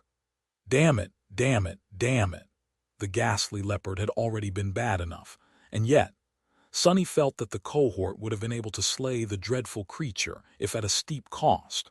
But that bloodied hand, they had not even caught a glimpse of the nebulous being that wandered the mist, snapping the towering pine trees like matchsticks. It had torn a great beast apart and obliterated them so casually. How was Sonny supposed to contend with something that oppressive and ineffable? It felt as though something was pressing down heavily on his heart. Was it fear? Damn it! Gritting his teeth, Sonny guided Nightmare into the misty forest. He spent some time searching for Jet, found her, and brought her back to the chain breaker. He waited for her to explain how she had ended up on Windflower, then told everyone about the time loop. There were some deviations from the previous conversations, but mostly it went almost exactly the same. In the end, Nephi suggested going after Effie once again. Sunny stared at her in silence, remembering the brief but gruesome moment of all of them being crushed under the giant, bloodied palm. Then he shook his head somberly. "We tried already. As I said, it didn't end well." Nephi's met his gaze, a subtle frown twisting the beautiful lines of her face. "We can do better this time." "What's the alternative? Give up and run?" She shook her head. "No, we can't even run away until nightfall. Before then, you won't have enough essence to empower the chain breaker and carry us across the vortex." Sunny sighed and rose to his feet. Glancing at his companions, he said, "I agree, we must continue trying, but we don't need to keep trying the same thing. Our combined strength is not enough to brave the mist, at least not when we don't know anything about the dangers it hides." Jet leaned back, then winced when her wounded back touched the bulkhead and returned to her previous position. "So, what do you suggest?" Sunny shrugged. "Use speed instead of strength. The group of us was intercepted and killed, but a single swift scout can make it through. Basically, I'll go retrieve Effie the same way I retrieved Jet. You three stay here, recover, and treat her wounds." Nephi's lingered for a while. It was hard to read her expression, but she seemed reluctant to let Sunny take all the risk. "I don't like it," he shrugged. "What does that have to do with anything? Like it or not, that seems to be the best option right now." They discussed the situation some more, but in the end, Sunny managed to convince the other members of the cohort to stay hidden aboard the chain breaker. It wasn't that unreasonable anyway. Nephi's was suffering from essence exhaustion, Jet was heavily injured, and Cassie did not possess a lot of physical prowess despite her insidious aspect. She was at her weakest in battles against overwhelmingly powerful adversaries. Considering her lacking physicality, an enemy who was fast, strong, and inevitable enough would leave no opportunity for the blind girl to exploit. Sensing a few seconds into the future was useless if those seconds did not allow her to change anything. "I'm going." Saying those words, Sunny once again rode Nightmare and dove into the mist. "I can do it, can I do it?" This time he was holding the guiding light in his hand. The softly shining crystal at the tip of the sacred staff was pointing deeper inland. However, Sunny couldn't follow its guidance directly. Somewhere out there in front of him, Undying slaughter was hiding in the mist. To his left was the territory of the great beast, the decaying leopard. That was also where they had met the harrowing giant the last time. So this time, Sunny turned right. Reaching the end of the beach, he and Nightmare turned into shadows and scaled the black cliffs. Sunny had passed this way once already, the first time he had carried Jet back. However, that time they had been moving along the outer border of the island, so he did not know what was waiting for him on the surface. There was only the same forest and the same fog. Leaving the shadows, he sent Nightmare running across the narrow strip of land between the edge of the cliffs and trees. It was some time before the trees receded, and the forest suddenly came to an end. Sunny stopped his steed, looking forward tensely. In front of him, the pine trees gave way to an open field. Most of it was obscured by mist, but he could see vague shapes rising from it like tall pillars. They emanated a chilling, dire, and vaguely familiar feeling. Sunny hesitated for a while, then turned into a shadow and cautiously slithered forward. Soon, the tall shapes revealed themselves fully. He grew somber after recognizing them for what they were. The towering pillars were, in fact, giant bones. The entire shore in this part of Windflower was littered by them, as if it was a graveyard for all kinds of gargantuan beings. From the look of the ancient remains, the leviathans that had left them behind were all nightmare creatures, abominable, dreadful, and appalling dwellers of the depths. Sunny was both shocked and unnerved by witnessing the skeletal remains of so many depth dwellers. Had their bones been carried here by someone? Had the abominations come to this shore to die on their own over the ages? Or had there been a titanic battle here that led to all these monstrous creatures being slaughtered by an unknown assailant? He did not know. What he did know, however, suppressing his panic, Sonny hid in the skull of an especially large creature and looked ahead. There, no more than 24 meters away from him, something dark and massive had just moved in the fog. Chapter 14:15, Empty Shells. Sonny would have held his breath if he wasn't a shadow at the moment. Out there in front of him, something massive was hiding in the fog. If not for the slight movement just now, he would have mistaken it for another pile of towering bones. That movement might have saved his life. Curse it! Because of the mist, he could only see a vague, dark shape. The details were obscured, and he could tell that the creature was enormous. It also instilled him with a deep, bestial feeling of dread. A strange, sweet smell permeated the air. Sonny froze, hiding in the skull of a dead leviathan. He did not know what to do. Moving forward was out of the question, but moving back could potentially inform the enemy of his presence as well. That only left Shadow's step. However, before he tried to slip away, Sonny lingered for a few moments. Something was gnawing at him. Why did this presence feel familiar? He had felt a strange familiarity ever since entering the monster graveyard. It was faint but unmistakable. Why? Had he been to this part of the island already, in one of the revolutions that he did not remember? No, that did not make any sense. Before becoming aware of the loop, Sonny had to have repeated the same actions over and over, going forward alone to rescue Jet, and dying to Undying Slaughter's ghostly blade. So how could anything on Windflower feel familiar? At that moment, a strong gale blew from the direction of the Vortex, and the mist receded. The giant creature hiding in the fog was revealed in all its eerie, grotesque beauty. Sonny shuddered. The massive shape he had noticed was a revolting butterfly.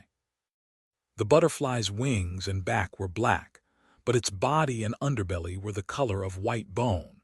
It had 6 long, seemingly fragile legs that ended in sharp points, and 2 enormous, faceted eyes that were like orbs of pure darkness. Between them was a disturbingly long, oily black beak, which was currently bent into a spiral like an elephant's trunk. 2 long antennae rose from its head. The eerie black butterfly was about 100 meters in size. It was the same great monster that had battled the Serpent King for an entire month for the right to devour the remains of the black turtle. The dark butterfly, what is it doing here? For a few moments, Sonny's mind was in turmoil. He had traveled so far into the past from the beginning of the nightmare, and yet this grotesque horror somehow ended catching up to him nevertheless. Had it been following him and Nephis from the start? But then, Sonny felt a hint of relief. Although this abomination was almost exactly like the great monster he was familiar with, it was also subtly different. The pattern of bone-white scales on its belly was not the same. The jagged edges of its wings were not the same. The length of its antennae was not the same, either. Sonny had been staring at the original dark butterfly for an entire month, so he remembered its ethereally alien appearance in perfect detail. This one might have belonged to the same tribe of nightmare creatures, but was a different abomination altogether, which was not to say that it wasn't equally harrowing. Damn it! First a great beast, and now a great monster. Just how impossible was this third nightmare supposed to be? And here he was, hoping that things would go easier if he chose a different path this time. Sonny swallowed his resentment and stared at the gargantuan abomination. The thing was much larger than the chain breaker. If they tried to fly away from the island and were caught by it in the air, there was no doubt what fate awaited them. Things had just gotten much more complicated. I'll have to go around the monster graveyard for now. The mist was already flowing back to hide the eerie creature. Before it did, Sonny followed a whim and peered into the soul of the dark butterfly, wanting to make sure that it too was a great monster. Then he froze, dumbfounded. A few moments passed before a coherent thought could form in his mind. What? Beneath the surface of the aerial giant's carapace, where the tendrils of the revolting darkness were supposed to be, there was nothing. There were no nodes of spreading corruption, and neither were there radiant suns of shining soul cores. Instead, the creature's soul was empty. No, there was no soul inside that monstrous body at all. The dark butterfly it's hollow. Sunny knew of awakened who had lost their souls in the dream realm, and were left as empty shells living, but truly dead. However, he had never heard of anything similar happening to nightmare creatures. How could it, if abominations did not travel between the two worlds in their sleep? Their rotten souls were always safely anchored within their bodies. Of course, if an abomination's soul was somehow destroyed without damaging the body, there was a small chance that the body would continue to live on. Empty and void of conscience. He hesitated for a few moments and then cautiously left the skull of a dead leviathan. Sliding closer to the giant butterfly, Sunny extended his senses and studied its shadow. The shadow was empty, like the shadows of all inanimate objects were. The dark butterfly that had frightened him so much, was it no threat at all? Sunny remained in the form of the shadow for a while, observing the gargantuan creature. The great monster sat among the bones with its wings laying listlessly on the ground. It seemed to be breathing, but other than that it remained absolutely still. Its giant, faceted eyes were dull and empty. After a while, Sunny returned to his tangible form and cautiously approached the creature. Even when he walked to stand under its terrifying beak, the dark butterfly did not react. It truly is hollow. He hesitated for a few moments, then looked down. There, in the shadow of the creature's wings, clusters of revolting eggs were embedded into slimy cocoons. Each egg was twice the size of Sunny and translucent. He could see the viscous, milky liquid and the shapes of giant worm-like larvae within. The shadows of the eggs were just as lifeless as the butterfly itself. Sunny stared at the eggs for a while, then threw a glance at the great monster. Then, holding his breath, he walked forward and sliced one open with the sin of solace. The revolting larva fell apart and convulsed, dead. However, the spell did not announce a kill. He did not receive shadow fragments either. There were no soul shards in the repulsive flesh of the dead giant worm. Hollow, Sunny shivered. What is going on? Suddenly terrified, he backed away, then turned around and walked into the mist. It took him a lot of effort to not run. All of it, the torturous deaths, the suffocating mist, the orchard of ancient bones, the hollow monster, was too much to endure. Walking among the remains of dead horrors, enveloped in milky fog, Sunny couldn't help but feel that this hell was everything there was to the world. Everything else, all that existed in his memory, felt like a strange, distant dream. Climbing into the saddle of nightmare, he raised the guiding light and slumped, trembling. After a while, he said hoarsely, "Let's go." Soon, the towering bones disappeared into the mist. Chapter 14:16. Invisible Scars. As nightmare carried him away from the graveyard of horrors, Sunny managed to regain some of his composure. By then, they were moving deeper inland, following the light of the sacred staff. Effie was supposed to be at the end of that light. As time passed, he couldn't help but think back to the hollow butterfly. The great monster must have landed on the hidden island a long time ago, but also only a few hours ago to lay eggs. Then it was caught in the time loop and somehow ended up with its soul destroyed. Sunny had never heard about a nightmare creature becoming hollow, but it was not impossible. The question was, how had it happened? The obvious answer was that the gargantuan creature had been attacked by someone who could destroy souls. When a soul was destroyed, the body usually died with it, but on rare occasions, it survived. That was how hollow humans appeared, so the same thing could have happened to this great monster. There certainly could be a creature capable of shattering souls on this hellish island, and powerful enough to slay a great monster. In fact, Sunny did not even need to ponder long to think of one. Wasn't Undying slaughter a perfect candidate? Killing a great monster was all but a hopeless endeavor for the members of the cohort, but to the Mist Wraith, it would be no different from what facing Carapace Centurions had been for the sleepers of the Forgotten Shore. Fatally dangerous, but not at all impossible. There could be more soul breakers on Windflower as well. That said, somehow, Sunny did not think that that was what had happened. Not because he didn't think that Undying Slaughter was incapable of slaying the dark butterfly, but because he didn't think that she was capable of doing so without leaving any trace of the battle.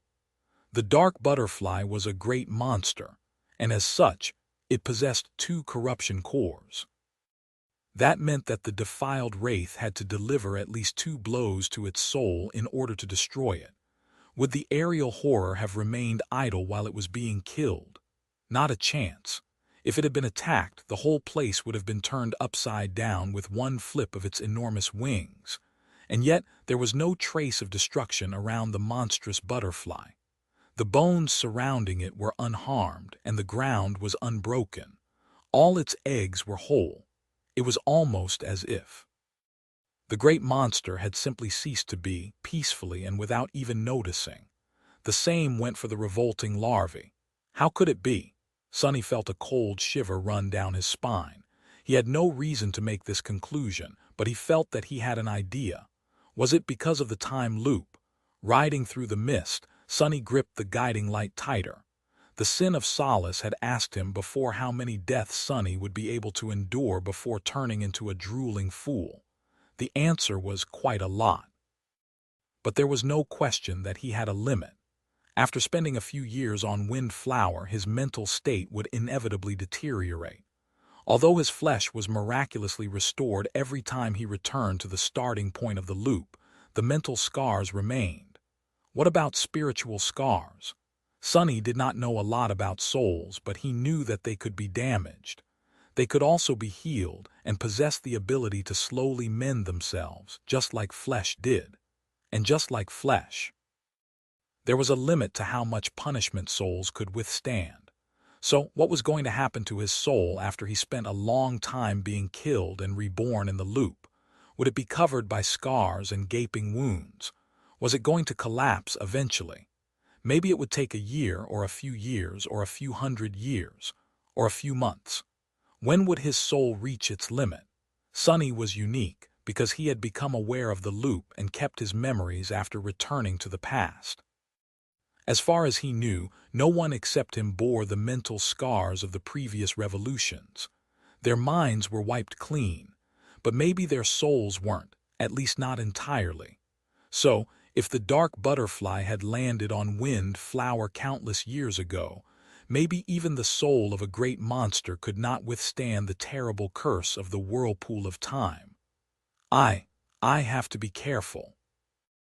If a great monster, a creature with a soul infinitely more vast and potent than his, had been made hollow by the time loop, then Sunny would be as well. He had never consciously relied on the nature of the repeating time, but deep down inside, Sunny was consoled by the thought that his failures would be erased, and he would get another chance. And then another, and another, and another. But all this time, he was most likely on a timer. Time was merciless, and even when it repeated itself, living beings were not meant to be eternal. I have to make each revolution count. Steeling himself, Sunny looked into the surrounding mist and forced himself to calm down. Right now, he needed to survive the trip into the depths of the island, find Effie, and return to the chain breaker. That was all he had to think about. There were many harrowing creatures hiding in the fog, without a doubt. But he was one of the most elusive awakened in the world. Even in the Antarctic center, when everyone had perished, Sunny managed to escape alive. He might not be able to slay Undying Slaughter, the dreadful giant wandering the mist, and the other abominations trapped on Windflower, but he would at least have a chance to run away from them. Not the most courageous statement, but who needs courage anyway? Being a coward is what keeps people alive. He vaguely remembered lecturing Master Roan on the topic. That past seemed so distant.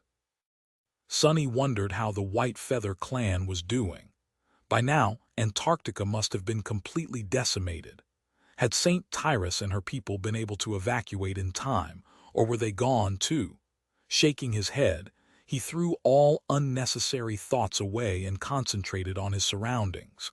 Nightmare had carried him far inland by now. They were once again in the pine forest, but did it only seem that way, or was the mist less thick here?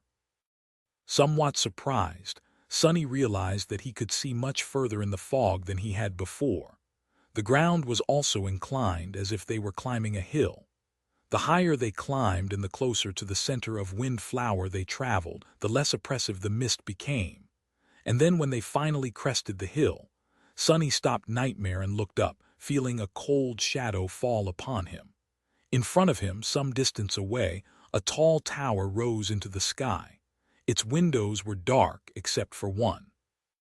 At the very top of the tower, a single window shone with a bright, warm, welcoming light. Chapter 14:17 War Beast Sonny remained motionless for a while, looking at the landscape in front of him. The tower stood on a tall black cliff, perched on top of it like a gray obelisk. There were stone steps climbing down the cliff from its ornate gate, leading to a bridge that arched across the wide moat. Surrounded by the forest from all sides, the tower was like an island in the sea of swirling white mist. The light in one of its windows was not the only peculiar thing Sonny had noticed, too. The most striking detail was the moat itself. The water in it was churning and flowing, moving endlessly in a circle. The current was powerful enough to dissuade Sonny from trying to cross it, not that he would consider doing such a thing on an island surrounded by a mysterious whirlpool of time. That made the bridge the only feasible way of getting to the tower apart from flying. The bridge, however, Sonny's expression dimmed. The bridge was littered with inhuman bones. There were a few living nightmare creatures standing on it, as well, all of them stiff and eerily motionless, as if petrified. Just one look at that scene made Sonny reluctant to go anywhere near the bridge. He did not need to anyway. The guiding light was pointing past the tower, at the vast expanse of the misty forest behind it. Effie seemed to have landed on the opposite side of the island from Jet. Still, it was not going to hurt him to observe the tower some more. It was the former citadel of the powerful seeker who had once lived on Windflower. After all, even though investigating it was not the reason why Sonny and his companions had arrived at the island, he had a sneaking suspicion that they would end up having to, somehow. After staring at the tower for a while longer, Sonny noticed that there were runes carved into the base of the black cliff. They were hard to notice from a distance due to the color of the weathered rock, but he had no doubt that there was a massive enchantment of some sort surrounding the Seeker's citadel. Perhaps the bones littering the bridge ended up there because of the enchantment. Finally, Sonny looked up and focused on the single illuminated window at the top of the tower. I do wonder what is hidden there. But it was not his business. Not in this revolution, at least. Rather, Sonny was concerned that the nightmare creatures standing motionlessly on the bridge would regain their senses and catch his scent. Throwing a look at them, he grimaced. Corrupted tyrant, great beast, a terror. The last one did not even look like something that should be able to exist on land. How had that thing reached so far inland? Sonny shook his head, reluctant to find out. He was ready to send Nightmare away when the ground quaked subtly under them. Instantly, Sonny paled. Then the familiar sound of snapping trees reached his ears, making the blood in his veins turn to ice. A split second later, both the rider and his steed disappeared, turning into shadows. Hiding in the darkness, Sonny suppressed his fear and looked in the direction from which the cracking sound had come. Frozen, he watched as a towering figure slowly appeared from the mist. Damnation! Some distance away, something giant was hunched among the trees. As Sonny watched, petrified, the terrifying giant slowly straightened and towered above the ancient pines, dwarfing them with its impossible height. The tips of the trees barely reached its waist. That thing is at least 100 meters tall. The giant was vaguely human-like in appearance. At first, Sunny had mistaken it for a beast, but then realized that the ragged fur covering its body was merely a crude cloak sewn from the vast hide of an unknown abomination. The giant seemed to be female. Her gaunt, gargantuan body was brimming with terrifying primal power. There were many bruises, deep cuts, and gaping lacerations marring her dirty skin, most seeping with rotten pus. Her long hair was matted and wild, hanging down messily to obscure her face. Rugged and wrapped in furs, the giantess seemed more bestial than human, and yet she was one, or had been once at least. Sunny felt unable to move. While he remained in place, the giantess raised one of her enormous, bruised, painfully familiar hands. In it, a grotesque creature that resembled a massive black octopus was struggling desperately, its long tentacles whipping around with enough force to turn the ancient pines into clouds of dust. A viscous, corrosive liquid streamed from them, dissolving everything it touched. However, the giantess did not seem bothered at all. The black acid rolled from her skin like water, not dealing any damage to it. A few moments later, she brought the struggling horror to her mouth and bit into it viciously, tearing away an enormous chunk of revolting flesh. The matted hair parted, revealing her bloodied, twisted face. The giantess was missing one eye, while the other burned with madness and indescribable hunger. Watching the enormous octopus being greedily devoured, Sunny finally realized how the decaying leopard had perished, and whom the hand that had killed the members of the cohort in the last revolution belonged to. His thoughts turned cold. Devouring beast. Indeed, the nebulous being that wandered the mist was none other than the devouring beast, one of the 6 plagues of the great river. Just like Undying slaughter, she was also here on Wind Flower. She was the future defiled version of Effie. 2 of them. It made sense, really. Sunny had theorized that the mist wraith had been sent here to satiate her flaw. Why would the devouring beast be any different? Her hunger was just like Jet's need to kill living beings. Without the cities full of humans to devour, it could only lead to disaster. How could a creature that always needed to kill and a creature that always needed to consume remain in verge? If these 2 abominable slayers were not sent somewhere where their flaws could be contained, they would have brought the city of the defiled to extinction as well. Had they come here voluntarily? Or had the dread Lord lured and imprisoned them here once the Sibyls were defeated? In any case, the situation of the cohort did not change. Sunny stared at the harrowing giantess for a few more moments, then rushed away as fast as he could. He and Nightmare had to escape before she noticed them. I guess I did find Effie. However, that abomination was not the Effie he wanted to find. Chapter 14:18 Point of Return. Luckily, Sunny managed to slide down the hill and escape into the mist before devouring beast noticed him. Still, he didn't dare to leave the embrace of shadows for a while. Effie's aspect had always been uniquely powerful, which was no surprise, considering its transcendent rank. Even on the Forgotten Shore, there had been few people more capable than her. Some, like Castor of Hanley clan, had been superior to the solitary huntress in certain facets of physical combat, but none had been as well-rounded. That was one of the reasons why Effie had survived years of hunting the Dark City abominations alone. Her aspect was all about battle and physical prowess, so Sunny was not sure that devouring beast even had means of destroying his intangible form. Still, it was better to be safe than sorry. His heart was cold and heavy. How do I fight something like that? Effie's dormant ability granted her a powerful and, more importantly, comprehensive physical augmentation. She was inconceivably strong, fast, enduring, resilient.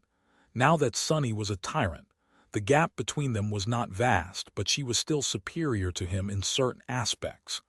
The same went for her awakened ability. It basically made her skin as tough as steel. Sunny, on the other hand, had his marble shell. The 2 could be compared, but although the shell was more versatile, it was not as stalwart in terms of pure defensive potential. Of course, he had Shadow Step instead, making him much more mobile and elusive on and outside the battlefield. He had Shadow Manifestation as well, while Effie's ascended ability was meant to empower her allies. So there was no question about who would win in a duel. No matter how much Sunny admired his boisterous friend, he knew that she stood no chance in a fight against him. With Shadow Dance, it would not even be close, much more so if his shadows were involved. But that was Effie. Devouring Beast, on the other hand, was a defiled saint. Her transformation was to become a towering giant, and that giant inherited the benefits of her other aspect abilities, as well, all of them elevated to a higher rank. The strength of a dozen men, the skin of steel. Her gargantuan figure would also be much more visible on a battlefield, making it so that entire armies would be able to see her and benefit from her ascended ability. What a monster! Sunny was already terrified at the thought of having to face the Mist Wraith in a battle. The bestial giant was, in a sense, even more harrowing. Damn it, damn it. Since when do I have to fight saints on a constant basis? And how did the plagues all transcend anyway?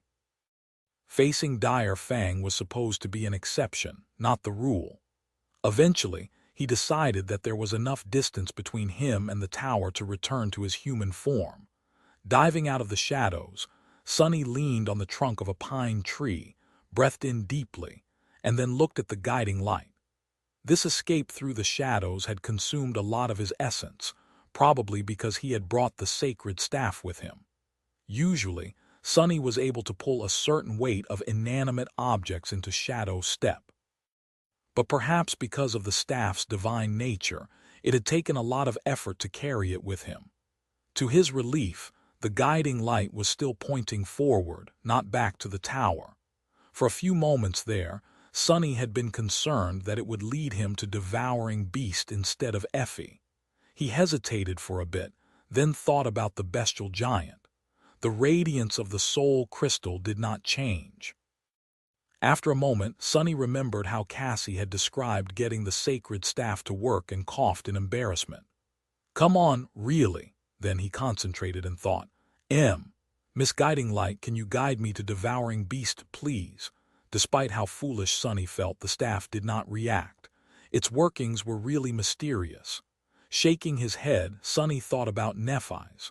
The radiance of the soul crystal changed, pointing back to where the chain breaker was. When he thought about Effie, it returned to its previous state. Strange. Pondering the mystery of how the guiding light worked, he commanded Nightmare to emerge from the shadows, climbed into the saddle, and continued traveling through the mist. Windflower turned out to be extremely dangerous, but not as dangerous as Sunny had imagined it to be. There were many harrowing abominations trapped in its fog, certainly, but not as many as he had feared. There were 3 reasons for it. The first one was pretty obvious by now. Cassie had suggested that all nightmare creatures that had been caught by the Vortex and managed to reach the island over the centuries were still here, reliving the same period of time over and over again inside the loop. She was both right and wrong. The mist was indeed hiding countless terrifying abominations. Sunny shuddered at the thought of having to fight them all. No matter how powerful, cunning, and lucky the members of the cohort were, they would inevitably die under the onslaught of these ancient horrors over and over again until the souls collapsed. But then again, not all of these creatures were still, whole. Many were motionless and empty, just like the dark butterfly he had found in the bone orchard was. The circular passage of time had long turned them hollow. Of those that remained, many were already dead. While moving through the misty forest, Sunny found many areas where the trees had been broken, and bloodied remains of devoured nightmare creatures littered the ground. That was where Devouring Beast had passed through. In other places, Sunny found ghastly abominations laying on the ground, dead, not a single wound visible on their bodies. That was where Undying slaughter had passed through. The two defiled had already eviscerated many of the prisoners of Windflower, making the island safer for the members of the cohort in an ironic twist of fate. Without their bloodthirst, Sonny would have never made it that far in a single revolution. He still had to flee and evade many terrible creatures, using nightmare speed to escape them. Luck was on his side. And yet, Sonny still failed to find Effie this time. At some point, a wide chasm barred the way forward. Not knowing how long it was and not wanting to prolong the journey by riding around it, Sonny reluctantly dismounted and climbed down. His hope was to reach the bottom of the chasm, walk to the other side, and return to the surface. However, a boundless swarm of monstrous black millipedes was waiting for him in the moist darkness. Much worse, the revolting vermin were somehow able to hunt him even in his intangible form. Sonny was not devoured by the tide of worm-like creatures, but he was forced to move deeper into the chasm to escape them, eventually ending up in a system of caves below the surface of the island. There, he felt the approach of the night. Sonny knew that the suns were setting because the enchantment of the Crown of Twilight suddenly activated, replenishing his spent essence. I need to get back to the surface. It was easier said than done, though. The system of caves was not too vast, but he had to move with extreme caution. There was no need to thoroughly scout the caverns to know that there were indescribable horrors hiding in their darkness. Indeed, not long after, he met a creature that tested his ability to remain composed. Even then, Sonny managed to flee with his life, but not before losing several chunks of flesh and most of the skin on his left arm. He persisted. Covered in blood, tired, he and Nightmare continued searching for an exit from the caverns. Eventually, Sonny felt the approaching dawn, and before he knew it, I feel. Sonny waited for a moment, then slowly straightened. He was standing on the deck of the chain breaker, surrounded by mist. He was back to the start. Even though he had not died, the time still reversed and was now repeating itself. A stunned expression appeared on Sonny's face. Did I reach the end of the loop? He felt certain that he had. The loop only encompassed a single day. Chapter 14:19, Mother of Learning. Looking into the swirling mist, Sonny let out a long sigh. He suddenly felt tired, or rather, not so suddenly. Time was repeating itself inside the loop, and while his body was restored to its initial condition at the start of each revolution, mental exhaustion remained.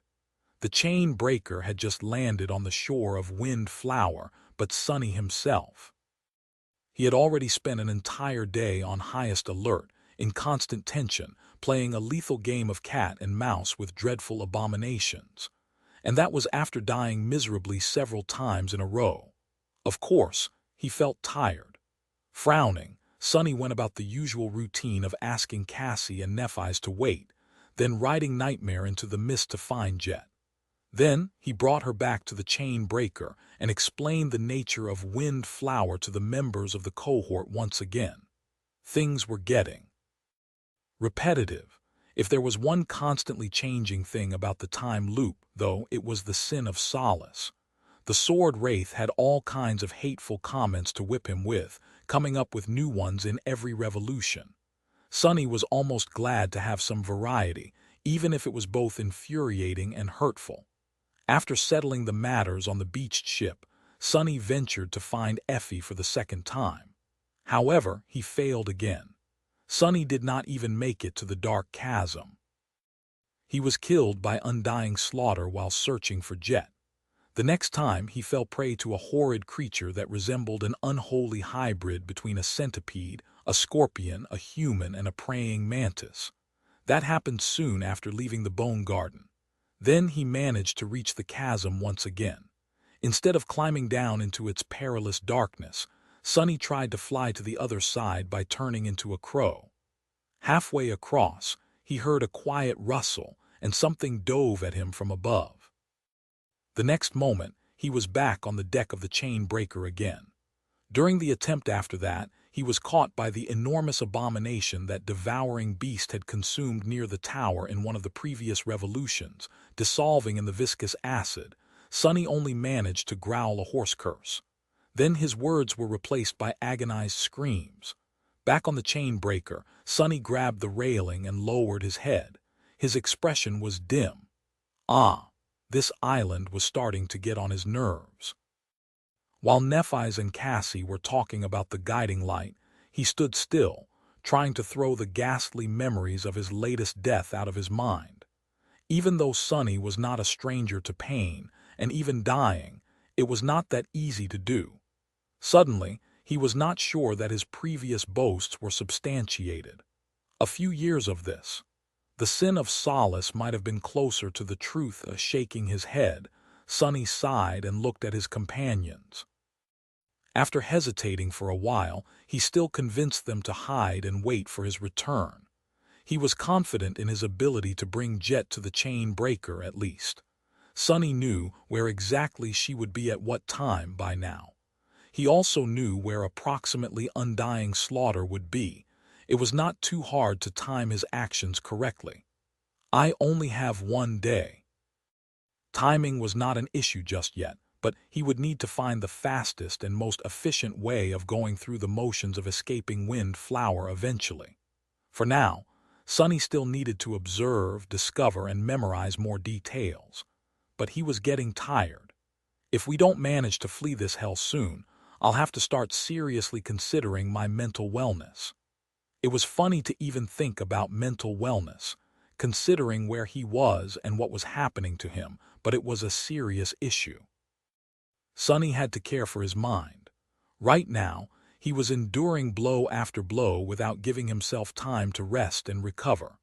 Eventually, he would have to slow down and give himself a chance to catch his breath, in order to last longer before going insane. Not yet, though. Sonny found Jet and whisked her away before Undying Slaughter had a chance to catch up to her past self.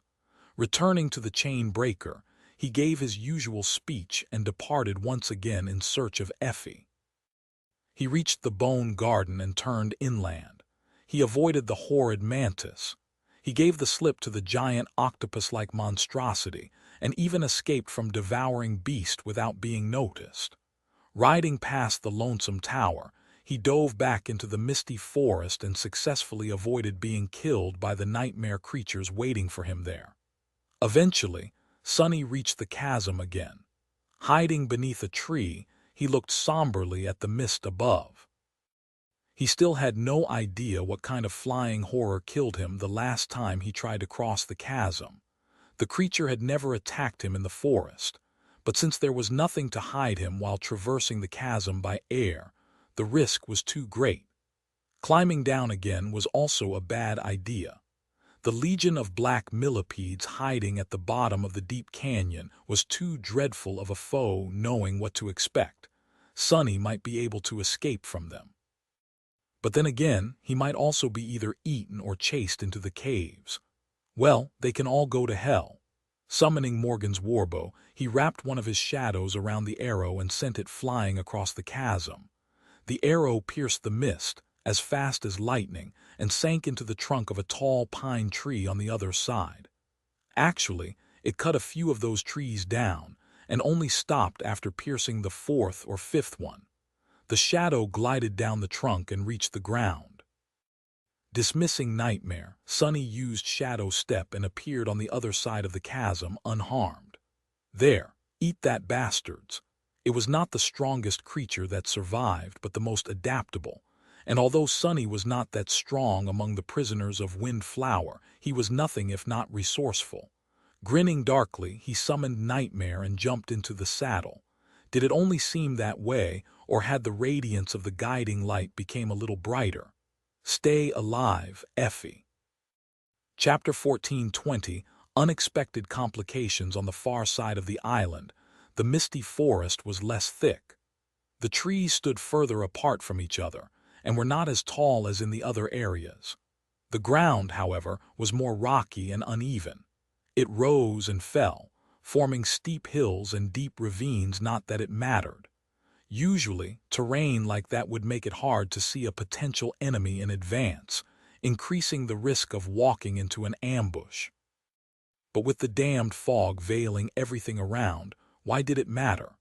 Every kind of terrain was just as bad here. Sunny still commanded Nightmare to slow down, afraid to encounter another chasm and plummet down without ever having a chance to stop. Flying through a thick forest at breakneck speed was already thrilling enough, and he really didn't want to fall into a nest of monstrous millipedes due to the lack of caution. Riding the black steed through the mist, Sunny held the guiding light high and followed its shine. His breathing was heavy. Just a few minutes ago, he had fought a corrupted monster and killed it. The creature had almost sent him into the next revolution. It was not particularly strong, as far as corrupted abominations went, but rather insidious. Its camouflage was good enough to make Sunny unaware of the imminent attack right until the moment thick roots sprouted from beneath the ground, and a rotten tree that he had been riding past suddenly moved to envelop him with creaking branches.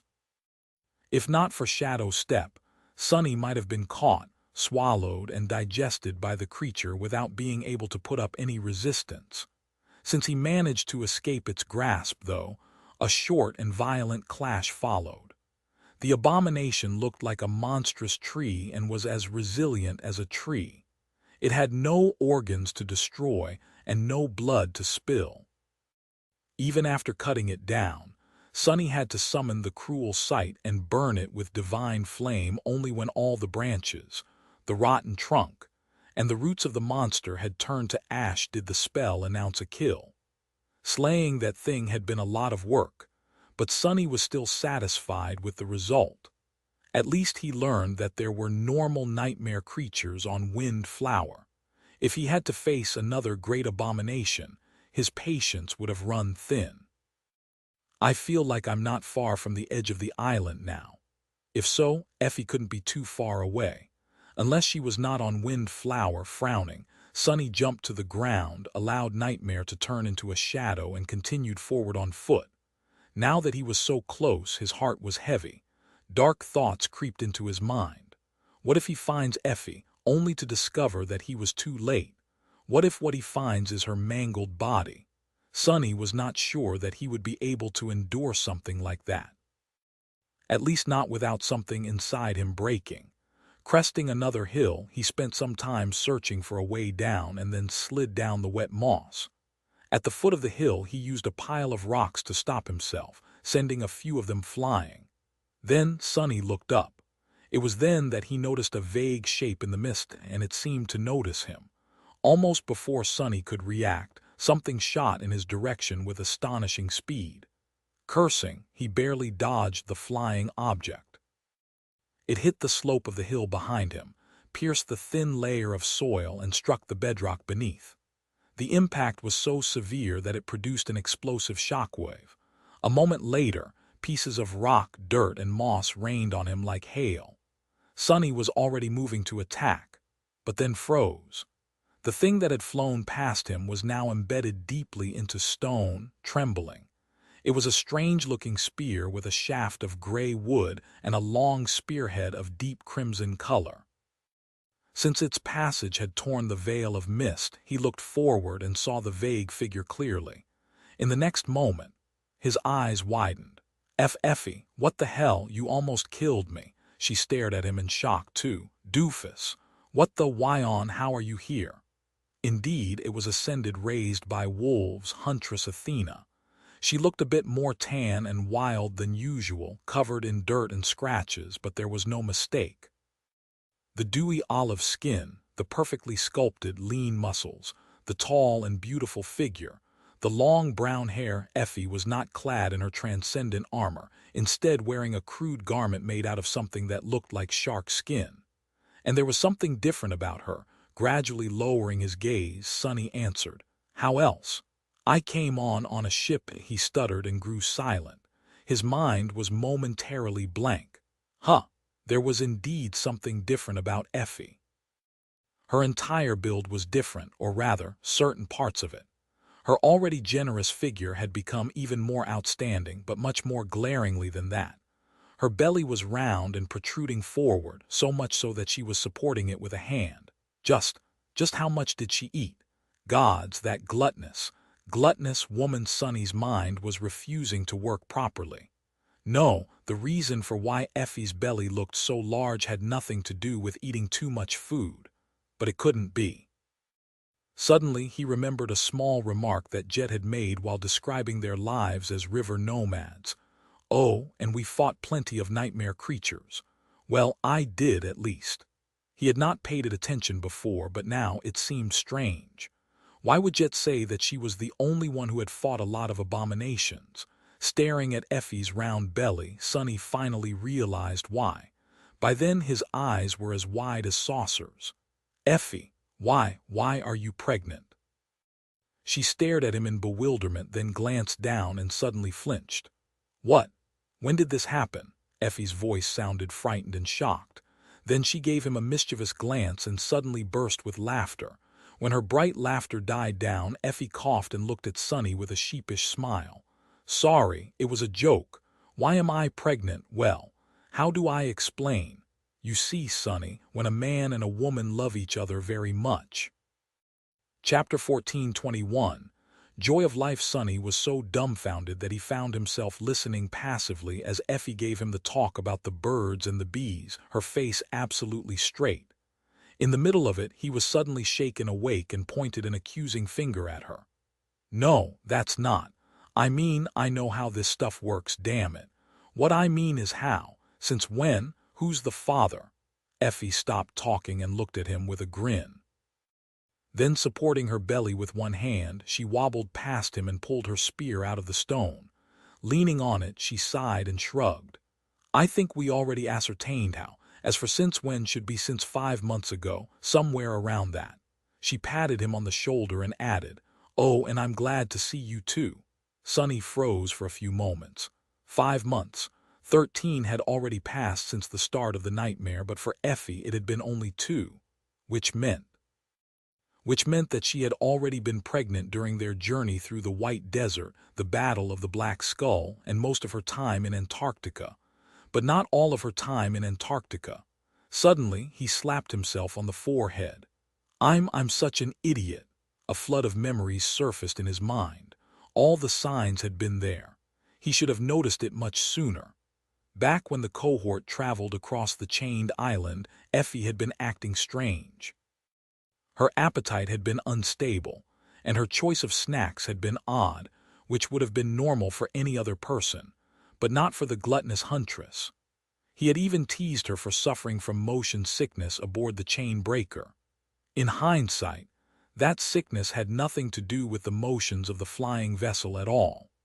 There were other hints, as well, like Effie hesitating for a while before refusing Beastmaster's offer to take her back to the waking world and leave the rest of the cohort behind. If Sonny had been more attentive, he would have realized that the Effie he knew would not have needed any time to think. She had lingered with the answer because she had been considering not just her fate but also that of her unborn child. Ah, a child, just thinking this word is weird. He covered his face with a hand for a moment, then forced out a few words. "Yeah, I'm glad to see you as well, of course." His mind was still in turmoil. Sonny remained silent for a few moments, then added weakly, "So, I am going to be Uncle Sonny soon." Hearing him say that, Effie grinned. Her voice was warm. "I think you mean Uncle Doofus." But her words were not. Sonny stared at her in outrage. "What Uncle Doofus? Don't you dare corrupt my precious nephew, or niece, with your nonsense." There was so much they needed to discuss, like how Jet was already safe and how to get back to the chain breaker, the dangers of Windflower, the time loop. But Sonny was still stuck on Effie, the famed huntress raised by wolves. Being with child, how had it even happened? "I mean, I know how, and she's a perfectly healthy young woman, stupidly attractive too, but still." He stared at her, then suddenly frowned. "Wait, which bastard knocked you up? Do I need to beat him up?" His eyes widened again. "Wait, do I need to beat Kai up?" Effie remained silent for a few moments, then laughed. "God, Sonny, relax. Kai is not the father." Sonny did indeed relax a little. He felt a strange mix of relief and disappointment, both emotions glaringly irrational. What the hell?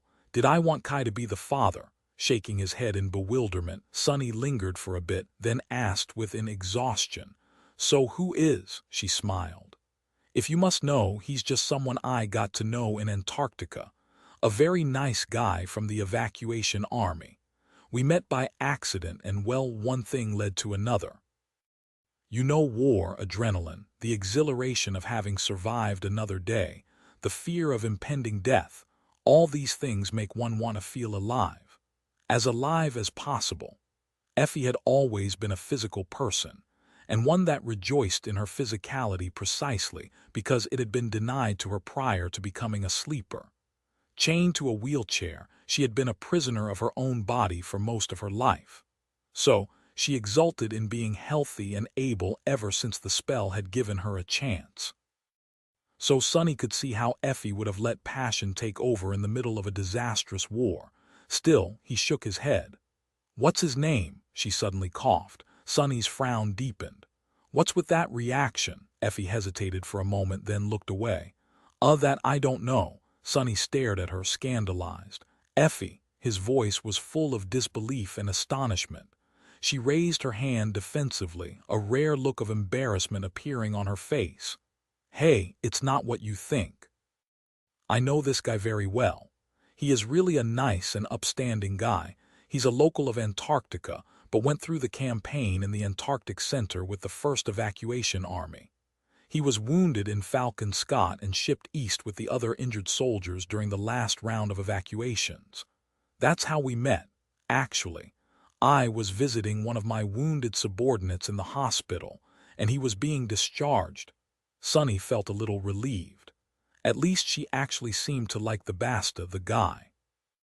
And he was from the 1st Evacuation Army. Sunny might have even met him. So how come you don't know his name then? Effie coughed again.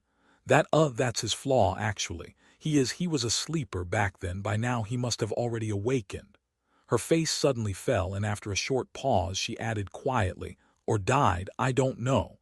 Sunny was suddenly speechless. A sleeper from the Antarctic Center, whose flaw is that his name can't be remembered. So the bastard who know. The father of Effie's child was the young soldier who had been infected with the nightmare spell in Sunny's refugee convoy. So he had delivered the scoundrel to her doorstep with his own 2 hands. Sunny was happy to hear that the nameless sleeper had been evacuated from Falcon Scott and survived, actually. But at the same time, I am definitely beating him up once I'm back. Sunny was preoccupied with his own emotions, but noticing Effie's forlorn expression, he pushed them down and took a deep breath. They had entered the nightmare not long before the winter solstice, so by now the nameless sleeper was indeed either an awakened or dead. Much more likely dead, considering the state they had left Antarctica in. But that was not what she would want to hear. Sunny hesitated for a few moments, then forced out a smile. Oh, that guy. Bah, I know him. Don't worry too much, he's not that easily killed. I'm willing to bet that he's perfectly fine, even. We traveled 3,000 kilometers together after all. And I personally gave him literally hundreds of soul shards to saturate his core. One could even say that I practically raised him. Will a sleeper I raised go and die without asking my permission? No, he would be too afraid. Effie looked at him for a while. Slowly, the sad expression disappeared from her face and a faint smile appeared on it instead. Noticing that smile, Sunny frowned. What? I know that you're thinking about something inappropriate again. Cut it out. She shook her head and giggled. No. I was just thinking. Since you say that you raised him, it should be Grandpa Doofus then, not Uncle, right? Sunny blinked. His expression froze, his heart skipped a beat. What Grandpa Doofus? Like hell, take it back. This evil woman. Chapter 14:22. The incredible adventures and astonishing deeds of heroic dreamer Sunless and his valiant companions in the evil pyramid of ancient dread. Abridged, Volume Roman 6. After the initial shock of their meeting subsided, Sunny and Effie slowly headed deeper inland. Sunny was retracing his steps. While Effie had never been this far into the misty forest before, most of her time on Windflower had been spent hiding from a ferocious nightmare creature that dwelled on the shore. She had ventured out in search of Jet eventually, but found Sunny instead. He was still reeling from the fact that the vivacious huntress was with child, and that the father was a sleeper who had once been under his command. That was a lot to digest and come to terms with. It also changed a lot. No wonder Jet said that she was the only one who killed plenty of enemies. Effie still possessed her strength and resilience, and Sunny was still benefiting from being augmented by her ascended ability. But the huntress was in no state to fight. Her condition not only made her slower and less agile, but was also too delicate for the kind of physical strain a battle entailed. What battle? She couldn't even ride Nightmare, so they had to walk at a painfully slow pace. That's a problem. Now that Effie was with him, Sunny could not cross the chasm in the same manner he had done it the first time, which meant that they would have to go around it. Added to their already lacking speed, the chance of making it to the other side of the island before the revolution ended was low. He could not run from the nightmare creatures inhabiting the forest. Either it had been possible when Sunny was free to use Shadow Step, but the only person who could accompany him into the embrace of shadows was Nephi's. With Effie, he had to stay grounded in his tangible form. Suddenly, the misty expanse of the hellish island seemed infinitely vaster and more dreadful than before. However, Sunny kept these thoughts to himself. So, we spent a nice, relaxing month drifting downstream on the corpse of a great monster while it was being slowly devoured by a swarm of horrid abominations. Sounds ghastly, I know, but it was actually sort of peaceful. Well, anyway, in the end, I had to turn into a colossal sea serpent and kill another, even more colossal sea serpent. He turned out to be the former king of Twilight. Effie stared at him silently. But that Dusk, whom I had killed before, turned out to be Cassie. That's right, she has been living the sweet life in a beautiful palace all that time. Talk about being lucky, huh? So we repaired the ship in fallen grace and sailed to kill a different Sybil. That one I had not killed before. She was a corrupted tyrant too, but Cassie went and finished her off in one strike. What the hell, I felt so embarrassed. It would have probably taken me at least 1.5 strikes, you know. The huntress took a deep breath. So, congratulations. Now you know that you have an evil twin from the future, and your transformation ability is to become really tall, as if you aren't tall enough already. Right, Jet's evil twin is also here, and she's even less pleasant. If it wasn't for the time loop, I would have been dead because of her. Sunny paused for a few moments, then nodded. Yeah, I think that covers right about everything. Looking at Effie, he noticed that her expression was blank. He raised an eyebrow. Did I not explain about the time loop well enough? I know, it's weird. The huntress slowly shook her head. No, I get it, but Sunny, do you mean to say, her eyes were suddenly flashed with annoyance, that I've been pregnant for more than a year? Huh, now it was his turn to have a blank expression. The corner of Sunny's mouth twitched. Everything I said, and that's your only question. Effie shook her head furiously. No, but you don't understand. Do you think being pregnant is fun? Do you think it feels great? 9 months is already bad enough, but it has already been more than a year and I'm barely half done. She rubbed her back with an aggrieved expression and pierced him with an angry look. Sunny blinked. What are you getting angry at me for? It's not my fault. Plus, it has only technically been that long. From your perspective, those additional months do not even count. Effie opened her mouth, then closed it again. That's even worse. Then she stopped, leaned on her spear, and let out a long sigh. I'm hungry. Sunny was stunned. He was perplexed. Women, shaking his head, he summoned the covetous coffer and produced some food from it. Effie's eyes glinted when she saw fruit, bread, and cheese. Grabbing a handful of grapes, she sent them into her mouth. Oh gods, this is it. You can't imagine how sick I was of seaweed and fish meat. Well, abomination meat. Sunny watched her eat silently. It seemed that Effie's already impossible hunger had become twice as dire. Now, Even though there was a lot of food stored in the coffer, it was disappearing with a frightening speed. He had summoned Saint and Fiend soon after realizing that escaping the abominations was not an option anymore, so they were standing guard around them, joined by Nightmare. After a while, Sunny offered Effie the endless spring and hesitated for a few moments. Eventually, he said, "It must have been hard to survive the great river like that, unable to fight or even protect yourself well, really, both yourself and the child." The huntress looked at him for a few moments, then shrugged with a smile. "Yeah, sure, it wasn't easy, but Jet took good care of me." He lingered for a bit. "So why did you do it?" Effie raised an eyebrow. "Did what?" Sunny's voice was somber and serious. "Why did you come to the nightmare with us instead of escaping with Beastmaster?" Her expression froze. "Oh." Effie did not answer for a while. Then she looked down and caressed her protruding belly with a distant smile. After a few moments of silence, she said in a subdued tone, "Just, the world is already falling apart at the seams. So I thought, in a place like that, would this kid want to also be raised by a mother who abandons her friends?" And the answer was no. Looking up, she put on a fake grin and shrugged. "At least that's what I reckoned." Sunny studied her face for a few moments, then looked away and nodded. Then he smiled crookedly. "I see. So you challenged the third nightmare to set an example for your child. Okay, all right, are you crazy? What kind of example is that?" Effie laughed. When she answered, her voice was soft. "A stupid one." In the end, they did not make it to the chain breaker in time. Sunny managed to keep Effie safe, but the revolution ended before they even reached the tower.